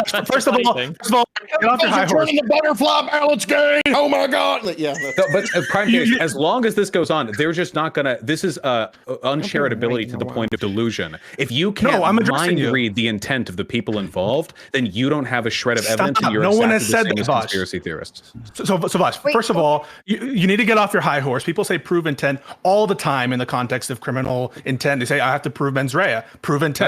How do you prove intent? With circumstantial evidence. They do it all the time. Have you never heard first degree murder is literally intent? They do it all the time. How do you determine intent?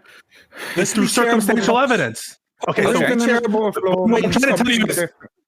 So if you determine intent, for example, by finding that a person did something that had a particular outcome to an outcome that they would have desired, and there wasn't any other explanation for their behavior. Gosh, what I'm saying, you can't call out Destiny for saying prove intent, because people use prove intent all the time. Number two, with regards to your study, using prove intent by way of inferring it through circumstantial evidence, then I prove his use of the word prove intent is not indication that he thinks that you have to have a mind reader. That is just common vernacular that people say prove intent. So just be clear there. Number two, on your study that you said, all that you quoted to me was that there's evidence that a sufficient number of Democratic ballots were in play such that they could have overturned the results of the election. Is that correct?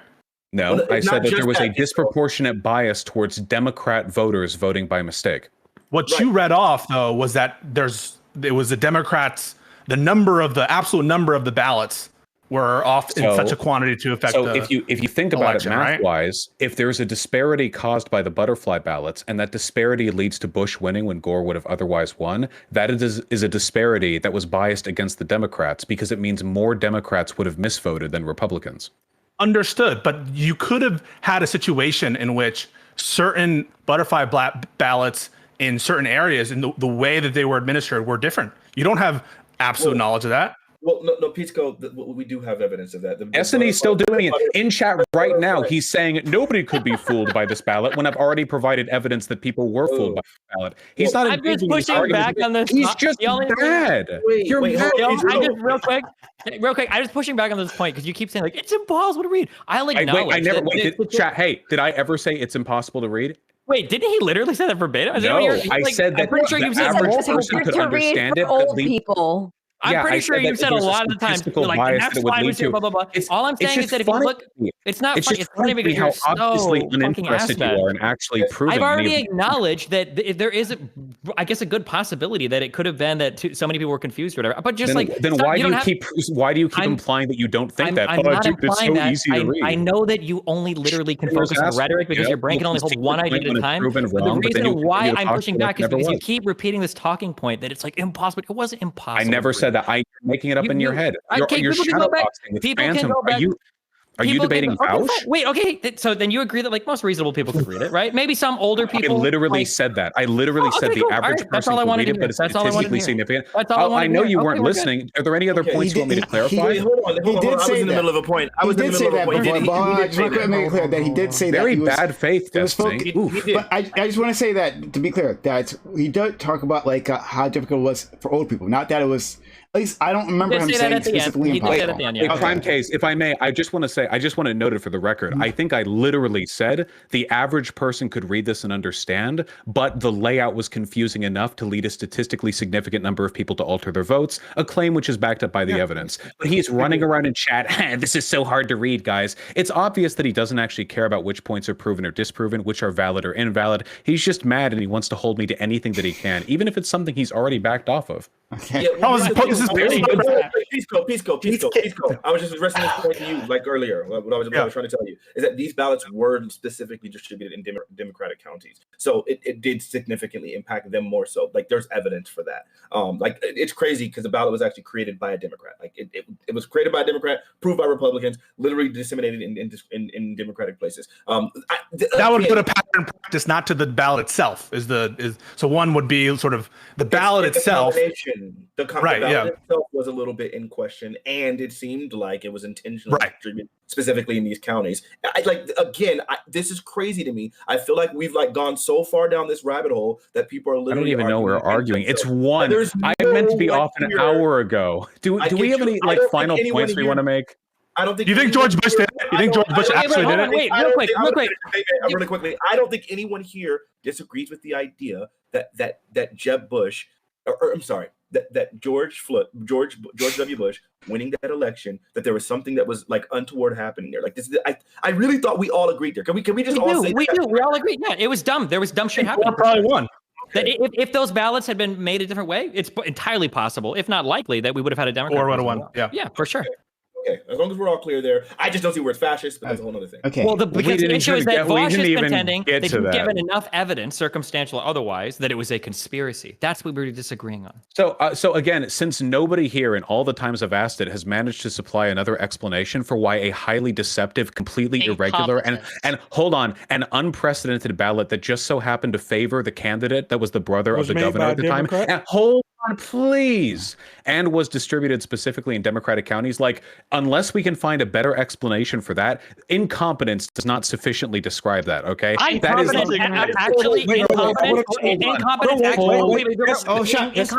incompetence super describes it. Number one, it does not. That is so to me. So this could be my bias.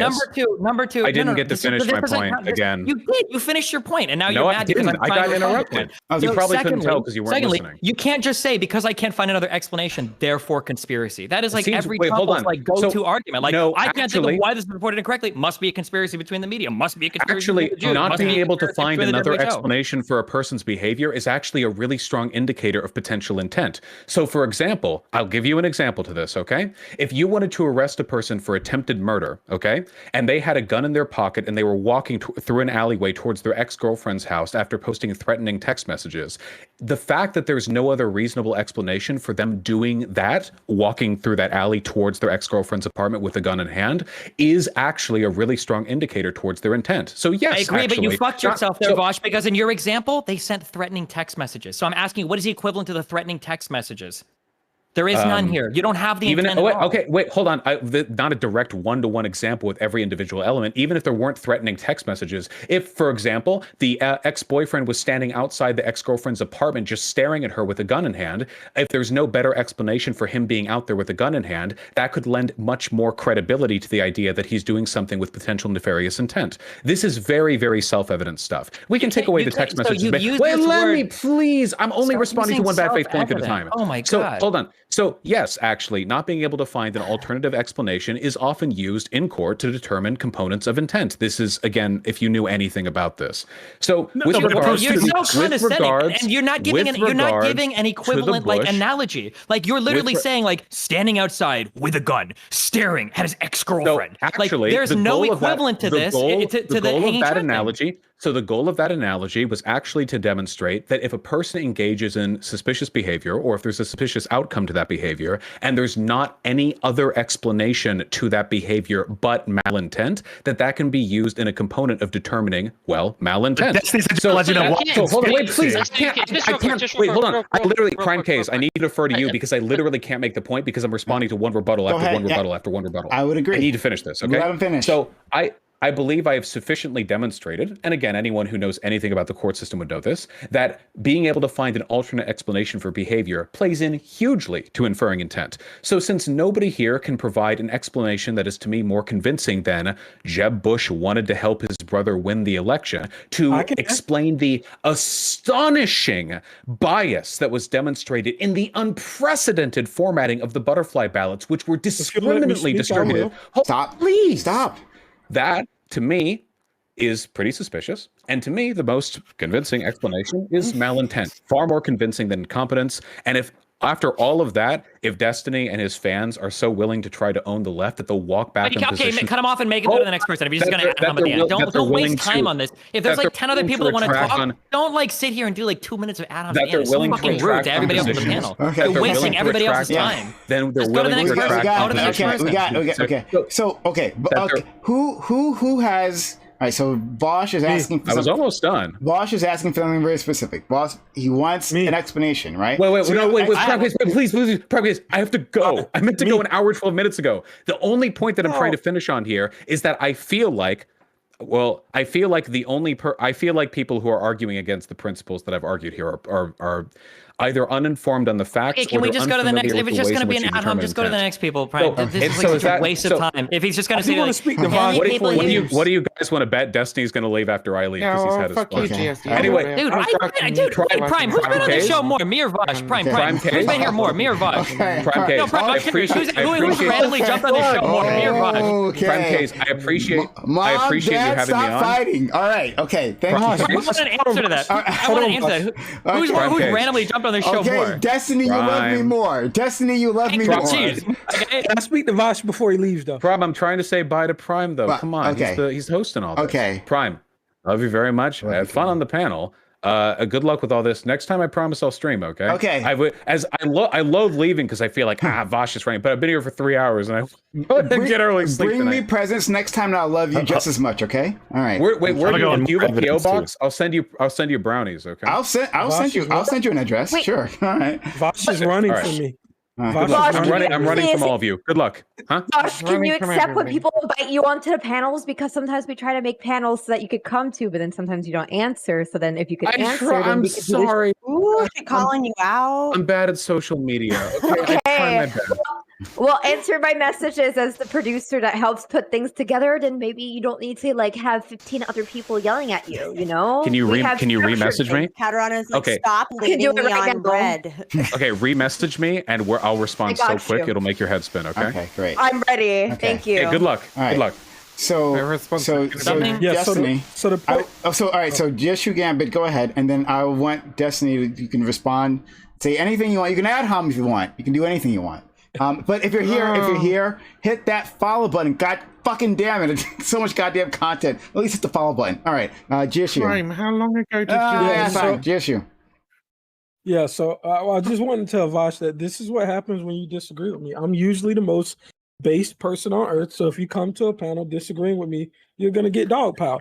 But the thing that I wanted to point out to him that was incoherent is that his belief that Florida did something when there was a Democrat who made this ballot, he would have to believe that she was conspiring with the Democrats to make his point coherent. Like, not only is it that something fishy happened, but it happened through the authority of a person part of a completely different party. So that's why his point is so incoherent. And that's why it's conspiratorial to say that these ballots were designed to help George Bush, being as how they were manifested. It's ridiculous. But I wanted to hear him respond to that, but I'm pretty sure I'll talk to him. Okay, all right. Before we go to Destiny, I will let Viv in. She has been waiting like freaking forever. So Viv and then Destiny. Thank you.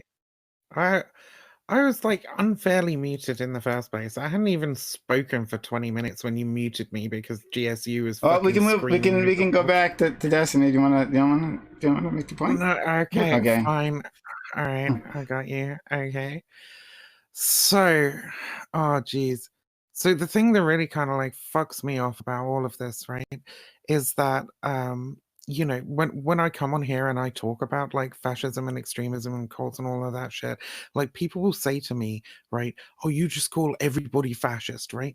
And I would really love to be sitting here right next to Vaush as Destiny comes in and says, this is fucking inappropriate, this is what all the fucking lefties do, like fascism's lost all fucking meaning, or like that was the general gist of like what he was saying as he came in. I would love to be able to fucking sit here and go, oh, that's fucking bollocks, Destiny, actually, shut the fuck up. But I can't do that when I've got a dude next to me fucking sitting there going, well, actually, like, I think it's perfectly reasonable to just jump in and call like Bush a fascist, right? Nobody's gonna fucking buy that. You haven't got like a really you haven't got a solid case for going, this person is a fascist, has fascist beliefs, right? I think there definitely is a nuanced and interesting conversation to be had around like, did Bush's reign lay the ground for like later GOP fascism or the rise of like fascistic sentiment among the American populace, the hyper-nationalist rhetoric, the jingoism after 9/11, the Patriot Act, all of this sort of stuff. I think there's a really interesting conversation to be had there, and I think that's what Vaush means when he says, I think that it's appropriate to call like Bush a fascist, but I don't think that that's appropriate to call Bush a fascist, because unless he intends to create it, right, unless he has fascistic beliefs, I don't think we can call that specific person a fascist. All we can really say is that, you know, through incompetence or like being unaware of what these kinds of actions will produce, or perhaps even uncaring that it might produce them, that he laid the groundwork for like later GOP fascism.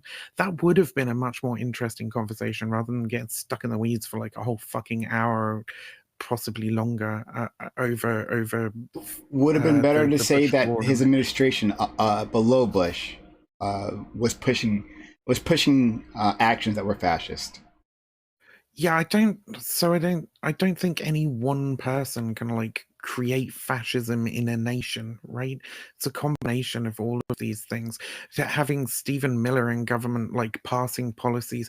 When Destiny mentioned like what is a fascistic policy, the first thing that like came to my mind was like there was like a broad analysis of the policies that Stephen Miller was involved in making, right, which showed that over the course of his career, his intent was to preserve the white demographic, basically, right? He wanted to make it so that like less I was going to say colored then, but like less people of color in the country, right? I think that's the sort of thing that you can kind of point to, but it's just such a long, nuanced discussion. You can't fucking have it when somebody just comes in and goes, actually, I think Bush was a fascist. Like, it's dropping that fucking bomb on everybody that nobody's gonna fucking agree with, and not even I would agree with, and it's really frustrating to me. Destiny. Okay, so there's I guess two big points that came off of this. So the first one is calling everything fascist is just stupid. Most people don't even know what fucking fascist means. It's become the new left thing to call right-leaning people that right-leaning people used to call left-leaning people, so they'd call them all socialists, right? 10, 20, 30, 40 years ago, every conservative called every Democrat they don't like a socialist, and it was just fucking stupid. It was so annoying. And now you've got this thing on the left where every time you get like somebody that's like, oh, I like police officers. Oh, well, you must be a fucking fascist. Or like, oh, Scalia, that guy, he was a conservative judge. He's a fucking fascist. Or George W. Bush, that guy, the word loses all meaning. And it just, instead of actually arguing over particular policies, we're just really quick to throw a label on a policy and then we're done with it. Like, oh, well, let's talk about like multilateral trade agreements or a protectionist economy. Well, one is fascist, so I sure as fuck aren't supporting that. Like, okay, well, that doesn't really help us at all, does it? Right? Or labeling people fascist and writing them all off completely. Like, oh, Manchin wants to, do this with the infrastructure bill or this with minimum wage. Well, Manchin is a fucking fascist, so I don't want to deal with it. It toxifies the conversation by poisoning the well so much, and it makes it impossible to have like a meaningful conversation about any actual topics. Instead, like we've seen happen on this panel, and not to shit on this panel, because by the way, this happens on 95% of politics panels. Instead of ever actually having a single conversation about any actual policy, you just start talking about the labels and like a meta conversation the whole time. Well, is this racist? Is this fascist? Instead of the actual effects that anything will have on it. It's just really fucking annoying. I just wish people would just drop the terminology completely and just talk about the effects of the particular policy. It's a way better conversation to have. Number one. Number two, just on the side thing related to Florida, this is something that you should know if you argue with Trumples over and over and over again. Just because somebody does something that leads to a bad outcome doesn't necessarily mean that there was a fucking conspiracy there. Just because the WHO messes something up or just because something's reported incorrectly doesn't mean that there's a big conspiracy about the coronavirus. Doesn't mean there's a big conspiracy in the media, doesn't, right? Sometimes people just fuck things up. If you want to allege a conspiracy, then the standard of evidence that you need to meet to meet that conspiracy has to be more than just, well, I can't think of any other possible explanation rather than somebody fucking up. Therefore, it must be a conspiracy. You have to have at least like one or two pieces of evidence linking that to happen. Otherwise, literally everything becomes a fucking conspiracy. And that's like the world we live in right now with the fucking deep state. Wait, Destiny, you do agree that the war on drugs was racist, though, right? Oh my God, no, not today, bitch, not today. Neo, I'd say that was a lot of Nebraska talking. Neo. Wait, is CTV in here? Neo. War on drugs. The war on drugs. Yeah. I wanted to bring up. Okay, since like an hour ago. Sorry. So like. You asked me, Destiny, what fascism. You made the claim earlier before you started yelling at Vaush back and forth that you think everybody calls everything fascism, and they attempted to bring like a very beginning outline of like that fascism requires. That I said I disagree with Vaush.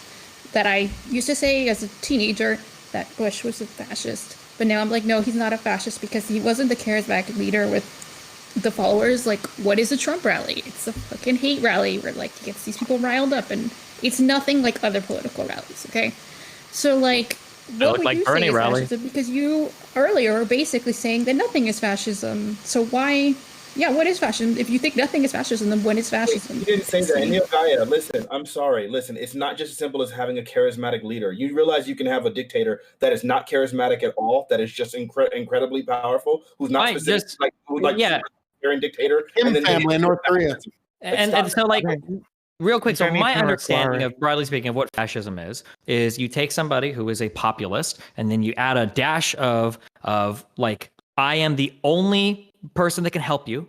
I am going to have the only political party that can help you. And usually we all have to be the same race. And we are going to put our country against the entire fucking world, right? And we're going to do it. And we need all the power to do it. We have to have the ability to do it on our own because other people will try to fuck with us and destroy us from within, right? So a fascist is a populist that is generally authoritarian. They usually want some form of unilateral control over the government. They want the ability to supersede like the Supreme Court or Congress. And it's going to be somebody that is usually ultra nationalist. So it is a make America great again, America first. We're going to cut off immigrants. We're going to blah, blah, blah. Now it's kind of hard to get the ethnic part down in America because we're like a pretty big hodgepodge of things. But like generally speaking, that's what a fascist is. But it's like, it's just not worth like calling everybody that supports somebody a fascist because you don't get anywhere by doing that. The definition like just doesn't work most of the time. It's But not. But we have jargon for a reason.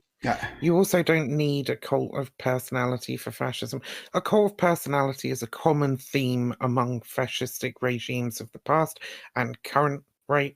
And I can't think of a huge amount of like examples in which a cult of personality hasn't formed within fascism, but I wouldn't say that it's like required for fascism. I think a cult of personality is pretty important for fascists because I think most fascists tend to be populists and they tend to be ultra loved by the people, like on a personal level. Like you would ride or die for like your fascism. I think, but more important, I think, is the palingenic narrative, right? The rebirth of the nation to some fictional like past, right?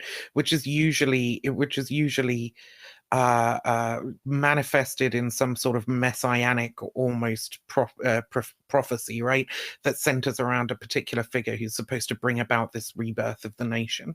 So okay. That's why it's a common feature. We're gonna go to Katarana and Wick, but just to be clear, and will you agree on this, Destiny, without agreeing that Bush is a fascist, right? That he did have that cult of personality back then, right? Like Bush was not a fascist. No. Again, I'm not saying I'm not. In terms of like having a when I say cult of personality, what I mean is when you get a singular figure that pushes that populism to the fucking brink, that is going to be the type of cult of personality. So when you get one guy that basically stands up and says, "Listen to me," every single fucking institution is against you. Every single country is against you, right? Not even like that. Trump, in my opinion, is a really good example of like fascist rhetoric, or maybe would be considered a fascist, right? Because when you look at how Trump acts, Trump isn't saying, like me and my Republicans, we're going to do this. Trump isn't saying, like, oh, like me and the, this is how it's going to work. Trump had no friends and no allies. It was whoever served his end. He threw the Republicans under the bus. He threw his own fucking vice president under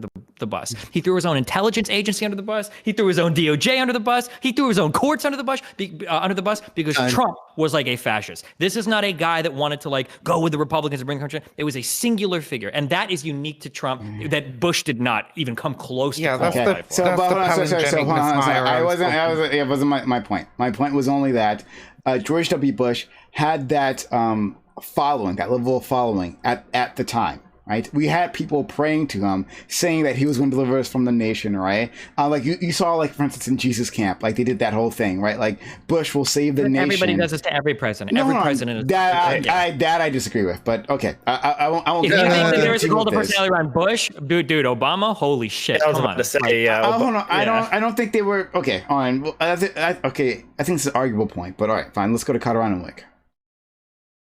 Yeah, I don't understand this whole idea of like we just need to stop using the word fascist because it's being overused. Because at the end of the day, even if people are going ahead and using it inappropriately, fascism does actually mean something specific. And even if a lot of people don't understand the definition of the word, it doesn't render the word useless. People use the word quantum all the time, and they use it fucking incorrectly, and it drives me crazy, but it doesn't mean that the word quantum doesn't mean anything anymore. So I just don't understand this idea that like we need to stop going ahead and using it, because it's kind of like, what do you want us to do? List the whole definition whenever we're going ahead and trying to call out somebody for bad behavior? Yeah, cried wolf. It's the point of cried wolf. If you cry wolf too many times, people are going to come when there's a real wolf. And the problem is that the words actually do become meaningless, right? So there's like two broad ways we look at language. We can look at it descriptively, like, oh, well, this is what words mean and has to mean, or we can look at like prescriptively is like this is what words should mean and this is what they have to mean, or descriptively, well, how are words like generally used and what happens, right? And if you use a word over and over and over again, it will lose its meaning. For instance, the word literally half the time doesn't mean literally, because literally every single time somebody uses it, it's not actually being used in the correct way, right? I just did it right there. So we've actually changed the definition of literally. Or for instance, the phrase begging the question. Begging the question has nothing to do with raising the question, but everybody says begging the question when they mean raise the question. So now when you say begging the question, it means raising the question. And it's the same thing with fascist, right? Like when you stretch a term so that it means anything, you correctly identified earlier, somebody here said something like, we have labels and stuff for a reason. We do. We have a label so that when we use it, it helps us better understand something. But fascist is the opposite of that right now. If somebody tells me, oh, that person is a fascist, I have no fucking idea what the fuck they mean when they say that. They could literally be a Trump-like figure, or it could be like a conservative mom that likes cops and she has like a Blue Lives Matter flag. I don't know what the fuck fascist means. So as soon as you say that person's a fascist, I immediately have to ask you 50 more questions because the word literally means nothing at this point. But then at that point, then you need to pay attention to the people that actually use the words properly. If you go ahead and have someone that calls everything a fascist, you just don't listen to that person anymore. But then you don't question the person that actually knows what it is. Yeah, but if everyone's doing it, how the hell are you supposed to know? Yeah, wait, don't address that point because I don't think that's the point that anyone made here. I don't. Destiny, correct me if I'm wrong. Were you saying that we should never use the phrase fascist, or you were saying that it needs to not be used unless you have sufficient evidence in order to meet it? You can use it in like an academic setting, but right now, contemporaneously, I don't think there's any reason to use the word fascist. I mean, like you can even say this happen with the word socialist. I don't know if you guys heard about this, but I had a debate with a socialist professor a while ago called Professor Wolf, and when that guy defined socialism, that guy literally had 3 definitions, all the way from fucking liberal social democracy all the way to like what would arguably be considered like socialism or communism. So his definitions were broad enough such that if somebody were, and that's an academic, that's a smart guy, if he says like, oh, I'm a socialist, I really have no fucking idea what you mean by that. When you say socialist, do you like aspire to the like destruction of the state and like literal communes where like we're socially, directing goods and services, or do you just want somebody with a lot of like government intervention and a like mixed market economy, right? These are two fundamentally different things. So when you have like one label that describes things that are literally fundamentally and exclude every single other character, they're pointless words to use. Like we just need new words. Let her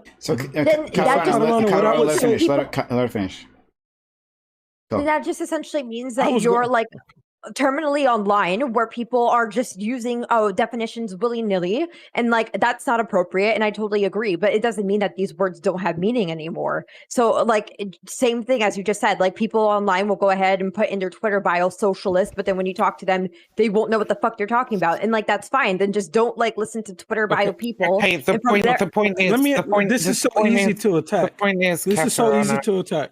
Like Catarana, what's happening is the social landscape gets polluted by people misusing terms. So what happens is you don't understand when you're in a conversation with somebody that's actually genuine or when you're not. So like Destiny is saying, you have to ask millions of clarifying questions to figure out what the fuck somebody actually means. That's why we combat people using like lazy rhetoric. It's because we want words to actually have a meaning. When somebody's in a conversation with me, when somebody's in a conversation and they say, hey, this person is a fascist, I don't want to have to figure out that what they're actually saying is that tangential connections to somebody means that I don't think anybody's arguing that we don't want things to have meaning anymore, but what we're saying is that the words still are supposed to have meaning. That doesn't mean that we shouldn't use the word anymore. It means that people know what they're talking about. Stop talking about it. So GSU totally agree with you. I mean, like it's like those assholes using ACAB. I mean, honestly, like who the fuck are they?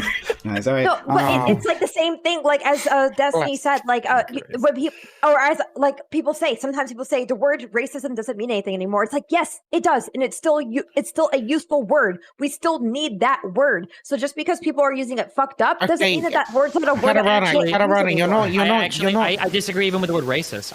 The word racist doesn't mean anything more to me. When somebody says somebody is racist, I have to ask them like 50 like clarifying. Neo, you gotta push the talk. That's Neo, yeah. When somebody says something is racist, you have to ask like 50 clarifying questions to me what they actually mean, right? Can you mute? I'm gonna mute. Okay, go ahead. One thing that's really instructive of this, in my opinion, is when you see a lot of people will fight over things publicly, like when people come out and make the statement, you can't be racist towards white people. Every time you say that, 50 million people, not just terminally online people, but people in real life will argue over what the fuck that means, because people are running around using systemic racism definitions or structural racism definitions or class-wide racism definitions or just like plain old racist definitions. So yeah, even the word racist has no meaning to me anymore. I have to ask you for like 50 different descriptors after you say that because it's like a worthless word at this point. Okay, so let's go to Wick, who's been waiting extremely patiently. Go ahead, Wick. Kind of patiently, semi-patiently, a little patiently, although the word patiently has lost all meaning at this point. We can't really define it anymore. But regardless, son of a biscuit. yeah, the real crux of Destiny's point, I feel, is the utility argument here. Is what utility does calling someone or something fascistic have when we can simply say that this policy or this person is harming this group or harming our economy or harming us in this way? Then we don't have to have this discussion. We don't have to have this argument. We can simply look at the policy. We can look at the outcomes that we suspect will happen, and then we can talk about them and why this is bad. That we skip a whole lot of obstacles that would otherwise be thrown in our way.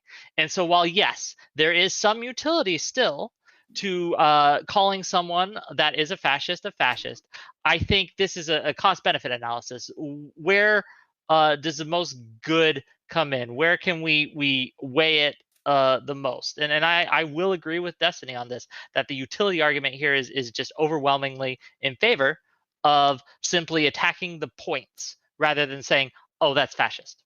Okay. Sorry, did you...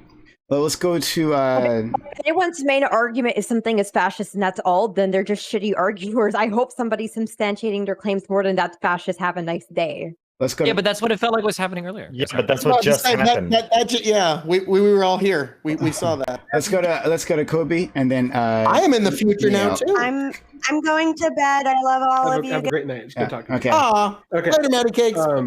So my question is, I know that Umberto Eco was brought up, and so people were kind of parsing through that. But beyond that, has anybody kind of given like an elevator pitch, a definition of fascism, or have we never gotten there?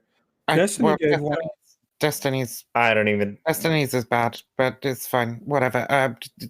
Fascism is ultranationalism, with a anti-democratic ultranationalism with a desire to purify that national, ethnic, or sometimes religious group from undesirables based on generally immutable characteristics, but also sometimes behaviors considered degenerate by that religious group.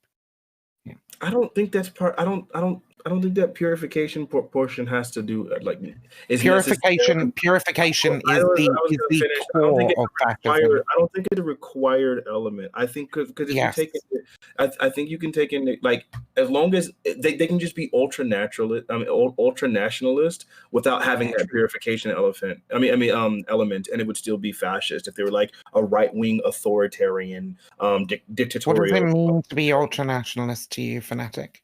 I think it could be just the idea of esteeming the desires and means of your nation above literally all other things, even if it means the detriment of others. Okay, so I think you can be ultra nationalist without necessarily being fascist. I think we can look at several communist nations that have been extraordinarily ultra nationalist. However, I think that the core part of fascism is the desire for internal purity, right? It is to purify the nation of those things that have degenerated it since that palindronic myth that they believe in like existed, right? That's why it's about rebirth. I don't care. I don't care about your fucking 14 points. I don't have my own personal definition. I draw upon the works of multiple scholars. Umberto Eco's 14 points, as I said earlier, are really useful in pointing out general traits that are generalities among different fascist nations that have existed throughout history, right? That's what it does. Okay, it says these are common attributes of those fascist nations. Yeah, let's make this easy. Viv, can you point us to one of those studies that gave you the idea that purification is a part of it? So you said that was. I want Kobe to get in. I want Kobe. He's been waiting. So Kobe. Yeah, so just to back up Vivian here, to answer, to try to directly answer GSU's point. I was hoping I wouldn't have to read this paragraph directly, but I just will. This is from Robert O. Paxton. Thank you. I was about to mention Paxton. He's a professor at somewhere, and he wrote a book called The Anatomy of Fascism. This is a good definition. I've used this thing before. Fascism may be defined as a form of political behavior marked by obsessive preoccupation with community decline, humiliation, or victimhood, and by compensatory cults of victimhood, or cults of energy, unity, and purity in a mass-based party of committed nationalists working in uneasy but effective collaboration with traditional elites. Abandoning democratic liberties, pursuing and pursuing with redemptive violence without ethical or legal constraints goals of internal cleansing and external expansion. Okay, it's very complicated. So that internal cleansing part is also like linked to the purity, right? It's about Sure. No. Let Kobe finish his point. Yeah, I'm sorry for interrupting, but I had a thing I wanted to say with this. So just to redefine this a little bit. So can we agree here that nationalism doesn't necessarily need to be based around like an ethnic group? It can be based around like a community more in general. We agree, right? Chinese nationalism, American nationalism, etc. Okay, so fascism is a movement that takes a nationalist community and then says, okay, we have a decline. We have a humiliation. Something is wrong with us. We have whatever it is. We have communists are with us, feminists. Let's say it's religious fanatics, whatever it is. Turkey and religious fanatics. It was Marxists in Chile, et cetera, right? And so in order to make sure our community, through ultranationalism, we must purify our community by getting this element out of our community. And until we can get this element out of our community, we will not be able to achieve our reactionary goal. Going back to this you used a word that I couldn't think of, Vivian, going back to this pre-lapsarian moment.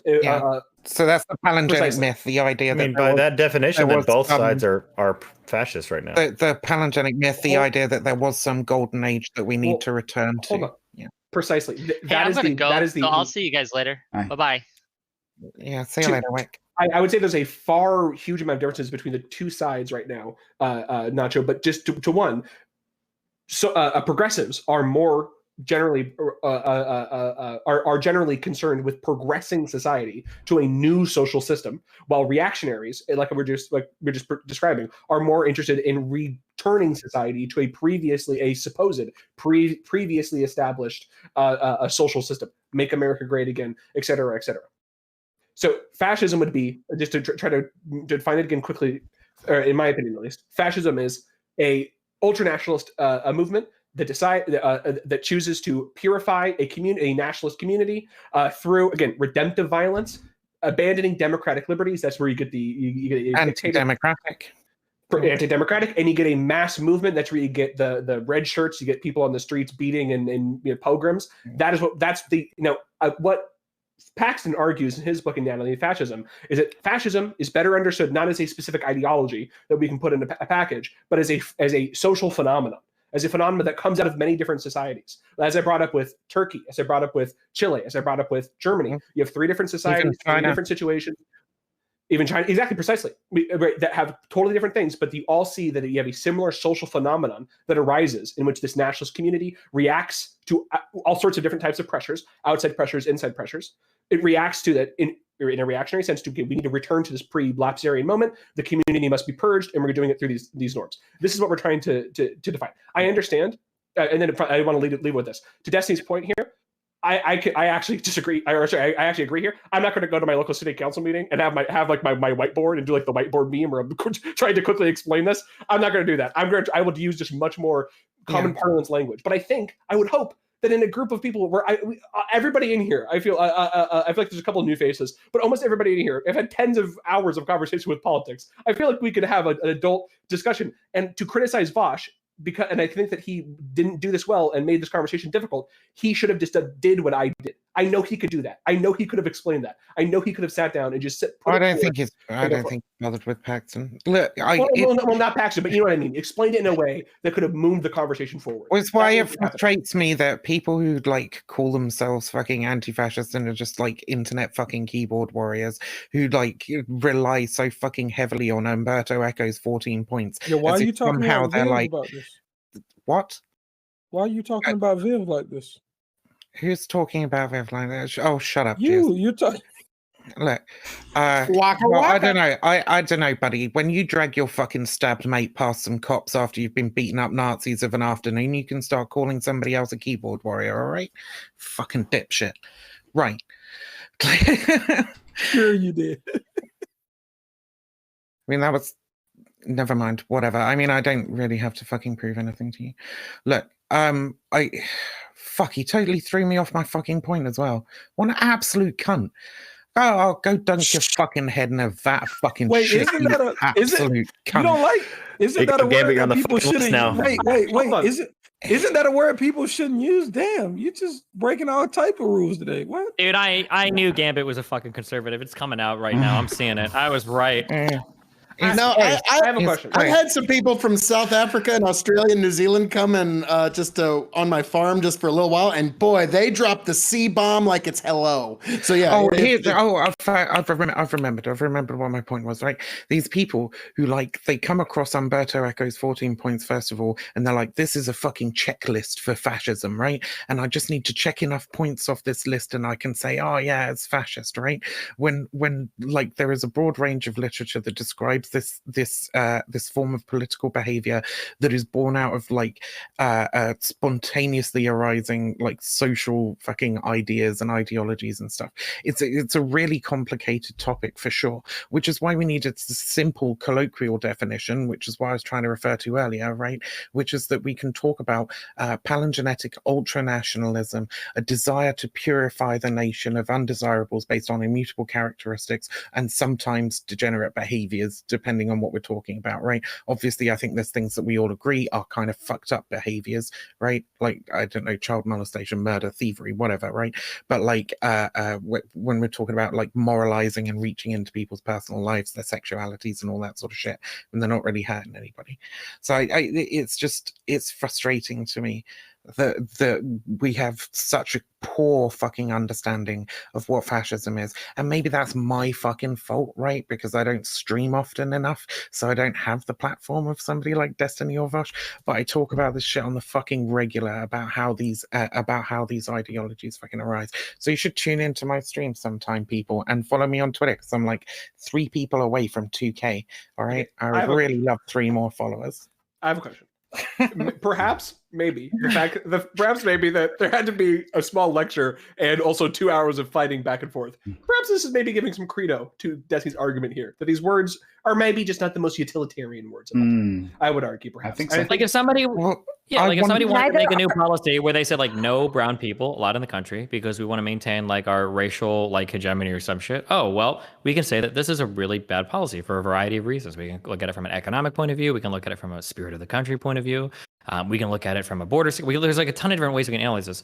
But to call it fascist just gets us literally nowhere. Even if it's right, it just gets us nowhere. So what's such a waste of time? Neo, you can do all of them at the same time. No, you can't say that something's fascist while also saying it's bad for other reasons. No, because as soon as you label it fascist, the goal.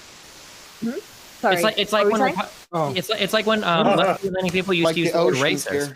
You can't use these words because these are toxic words where the only reason you drop these in is these are fucking bombs. You just destroy the other person, right? And you see the people refer to these words if you call somebody transphobic or racist or fascist, you're just putting that out there to blow the shit out of them so that you can just back the fuck up.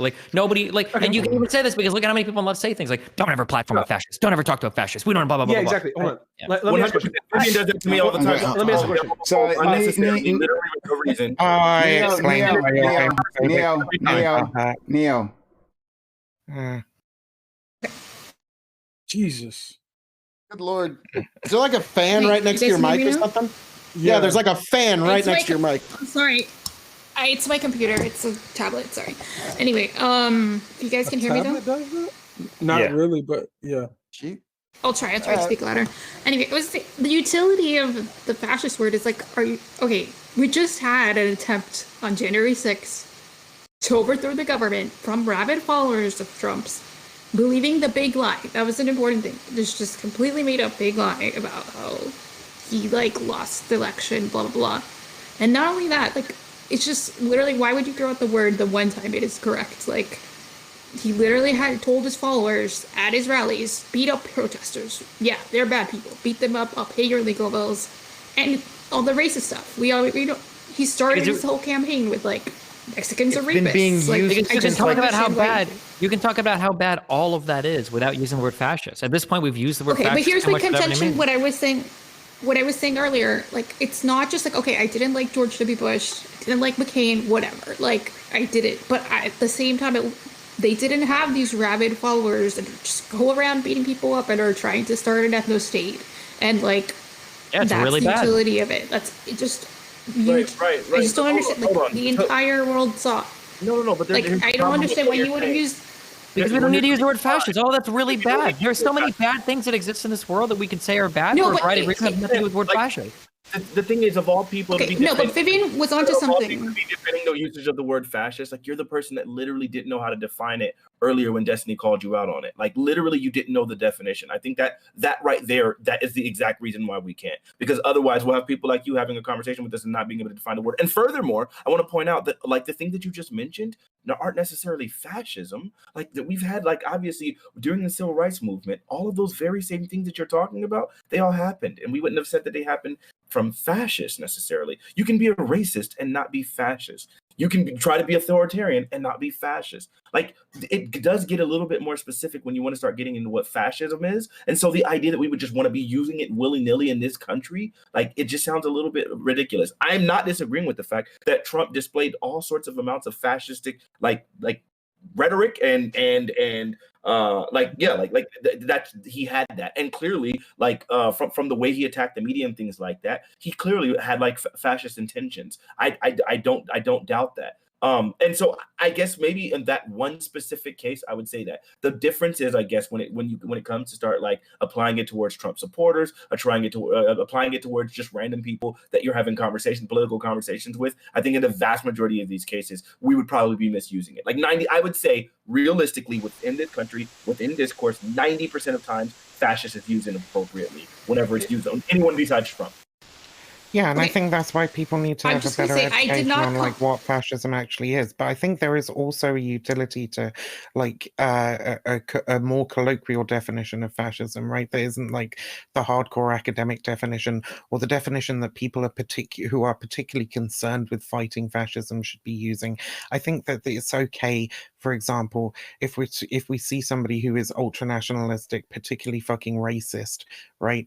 Like, if you get those two things in one kind of go, and somebody on the street who is not a dedicated anti-fascist, not a political theorist, not an academic talking about fascism, but somebody just saying, dude, you sound like a fucking fascist right now, I think that's fine. It's not going to harm things in the broad long run. Yeah.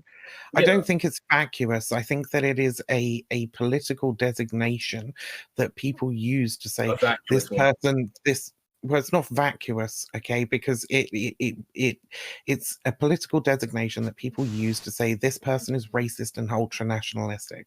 And I think okay, but why can't we just say that? Yeah, just say that. Nationalists.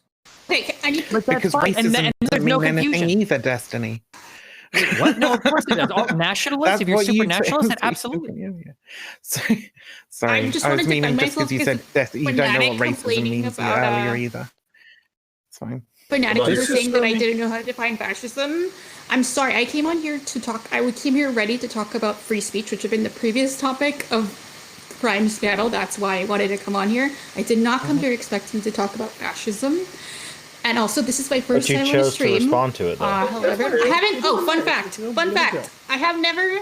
Just so you know, I've heard about you, Destiny, and I've heard about Vaush, but I'm so new to Twitch politics. I have never seen either of you before. So I'm just thrown into the fire. I get you. That's good. That's hard. It's rough to be here. Yeah. And it's beautiful, and I'm glad that you're here, and I'm glad that you're, like, willing to engage in these kinds of conversations. And I think that's a good thing. But I think the fact that someone's, like, able to point out to you and call you out on something like that, you don't have that definition. Like, I can never be. I can be put into a new situation, but if someone's like, "Hey, I want you to do something on the piano," I'm going to do it because it's something I'm comfortable with, right? Or it's something that I know. It's not something that's going to. Or you can put me on a, I don't know, on a freaking debate stage and then ask me a simple quadratic equation. It's like, okay, I can do that. Like, the fact that you didn't know the definition of the word is the problem. Okay, stop. Wait, real quick. Wait, hold on. Let's make this. Let's make it way less personal because it's like super tech. The problem is that like a lot of people use the term, and we can agree, even if we don't talk about any particular here, that a lot of people use it without knowing necessarily what it means, or everybody has a conflicting definition of it, such that like it is a useless word. And I get so frustrated because people keep arguing about this, but words can become useless like this all the time. Fanatic, you're musical. I have to do this sometimes when I interview people. When somebody says, "Do you like classical music?" I don't know what you mean when you say that. Do you mean any music with a fucking string instrument, or are you referring to a specific period after Baroque music and prior to Romantic music when you say classical music? I don't know what you're talking about, right? This happens with language all the time. Sometimes words become deprecated, and there's just no utility in using them anymore. And I think that fascist has just, unfortunately, you motherfuckers ruined it. You use it way too much, and now fascist just doesn't fucking mean anything when somebody says it. So now we need to find new words, or we need to talk about the particular behaviors that are bad, because fascist just requires too much additional explanation to mean anything. I brought it up earlier, but it's the same story we all heard when we were a kid. The boy who cried wolf. So I mean, if you use it too much, nobody believes you. It's pretty simple. You've already made that point. You've already made that point. 10 seconds, really quick. I agree with that all the time. We've seen these things happen all the time. Like there's a word that we're not allowed to use anymore. Like I mean, if we direct it at any other streamer, simp. Like white people took that word over and completely misused it to where it doesn't have a meaning anymore. And then we also have words like thick, which have completely lost their meaning. People started calling Taylor Swift thick. That was crazy. A lot of times we have words and stuff that we mean, people just completely misuse them, and it's disgusting. Okay. Who the fuck called Taylor Swift that? I have a question. Can I ask a question? Okay, we're talking about utility. What's the utility of this like 48.5 levels into the Matrix? We're pulling ourselves out of the simulation conversation about what is the utility of having done? I don't know. Like I feel like the fact we're 2 hours into this. But this is good though. It is not. Oh, it's marvelous. I agree. Look, I agree with Steven's point here. Like, it actually makes sense.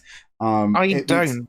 Okay, well, First step towards proper wisdom is to call things by their proper names. No, I mean, look, not completely. Look, I can see. There's definitely good points on both sides here, right? But I think fuck off. Oh no, okay, no, fair enough. No, fair enough, right? Filthy centrist. I'll take that, right? Take that out. But like the truth of the matter is, we did argue over this forever, right? I don't want to do it, but that's what happened. You guys definitely want to do it, to dig into this. So I don't want to do it, but this is what happened.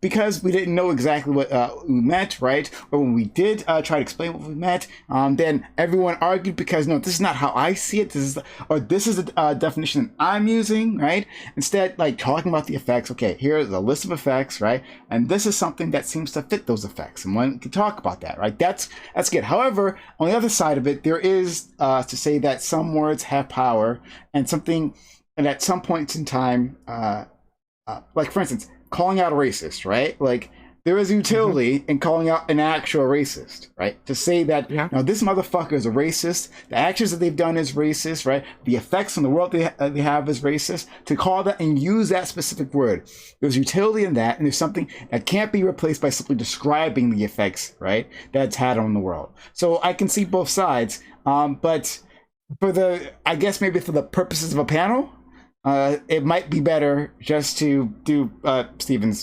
strategy. I don't know. Even racism and other words are falling victim to the same thing. Like everyone's just throwing out racism, Nazi, Marxist, socialist, communist. Like I was I'm someone who's like center right, and I'm on my stream yesterday talking about like why the Republican Party needs to like dump Trump, and somebody comes into my chat and it's like, you're a Marxist, you're a communist, you're a socialist, chill, like all this dumb shit. Like people are just throwing around all these fucking words, and as a result, like nobody ever, when you say any of these buzzwords, everyone just fucking swipes. They're just like, whatever.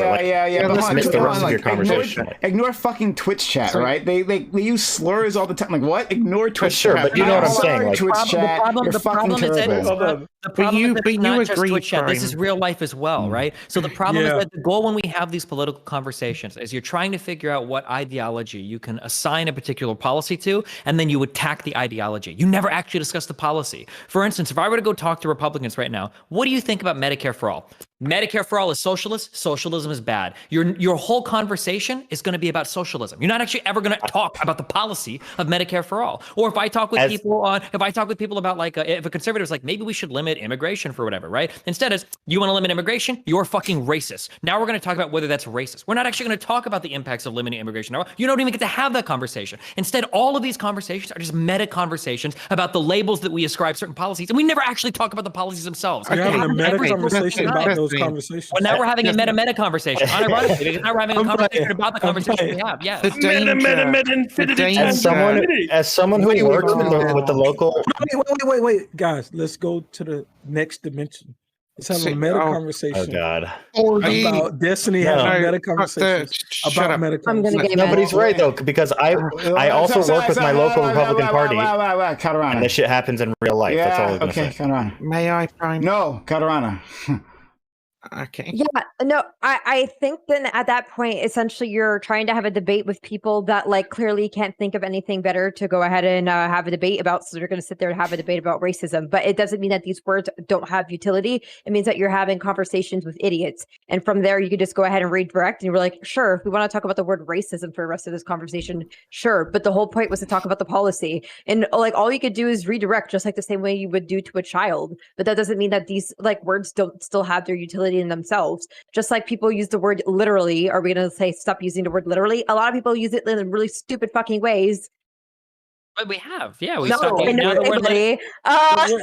word literally means an actual different thing now. You can look it up in the dictionary. Literally actually means figuratively. Yes. Yeah. It does. Okay.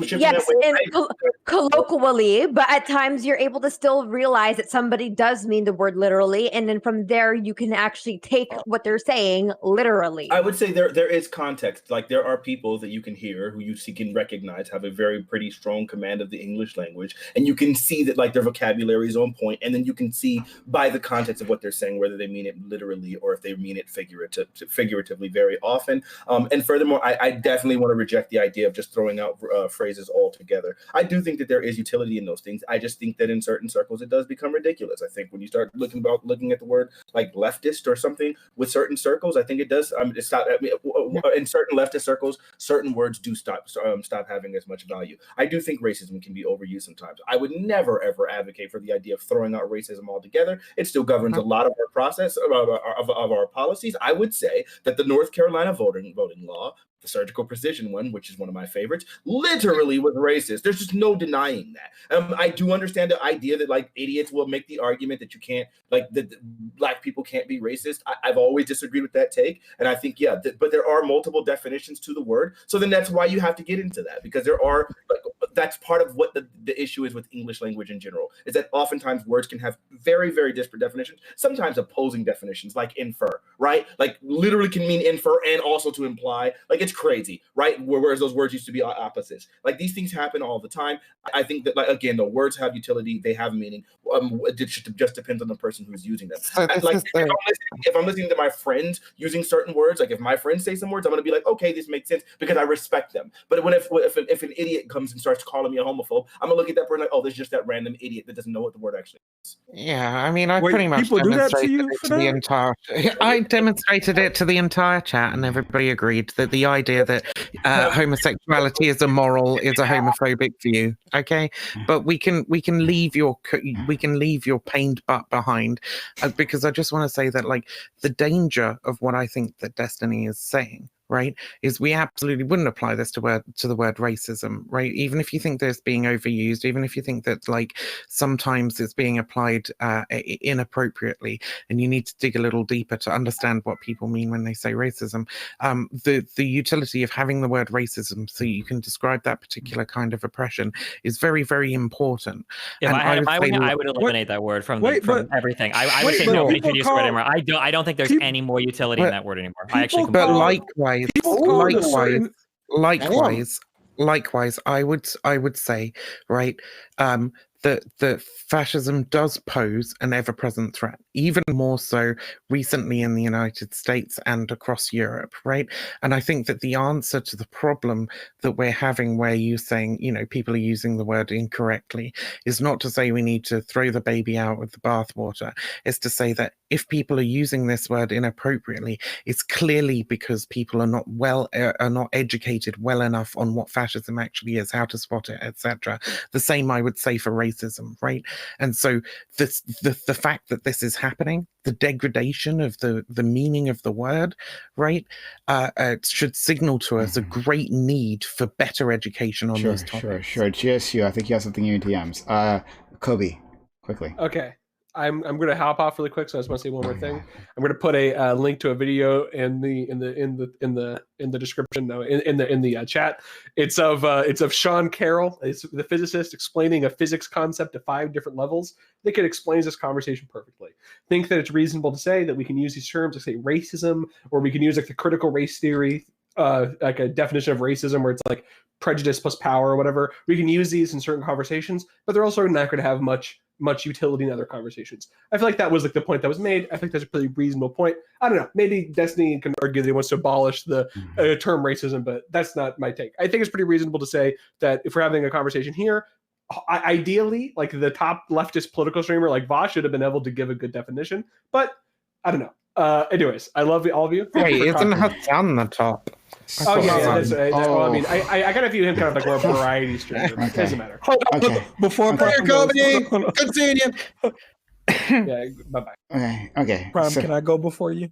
Oh, okay, sure. Go ahead. No, I'm me. I was just gonna shout myself out because I know what's about to happen. Okay, all right. To my audience, all right, I've kept these people hostage for long enough. Look, I have given you a lot of goddamn content today, a whole bunch of content. You want more of that content? Do yourself a favor. I'm not asking you to do me a favor. Do yourself a favor. Hit that follow button. Hit that follow button right now. Make sure notifications are on. We give you content 6 days a week, a whole lot of content, an endless amount of content. So do that for yourself. Do that for you. All right. Hit that follow button right this second. All right. It's the right thing to do. It's the right thing to do. I'm going to thank American Nacho for coming on. American Nacho, thank you for stopping by. And yeah, right. Yeah, that's cool. Thank you, GSU. Gambit for coming on, buddy. Always appreciate you. You do a lot for this channel, actually. And the constant support means a lot to me. Thank you so much. Thank you, Neo. Always. Thank you, Neo, for being a new person who just. This is your first panel. Oh man, this was a weird day to pick, but still, you're much appreciated. I'm glad you stopped by.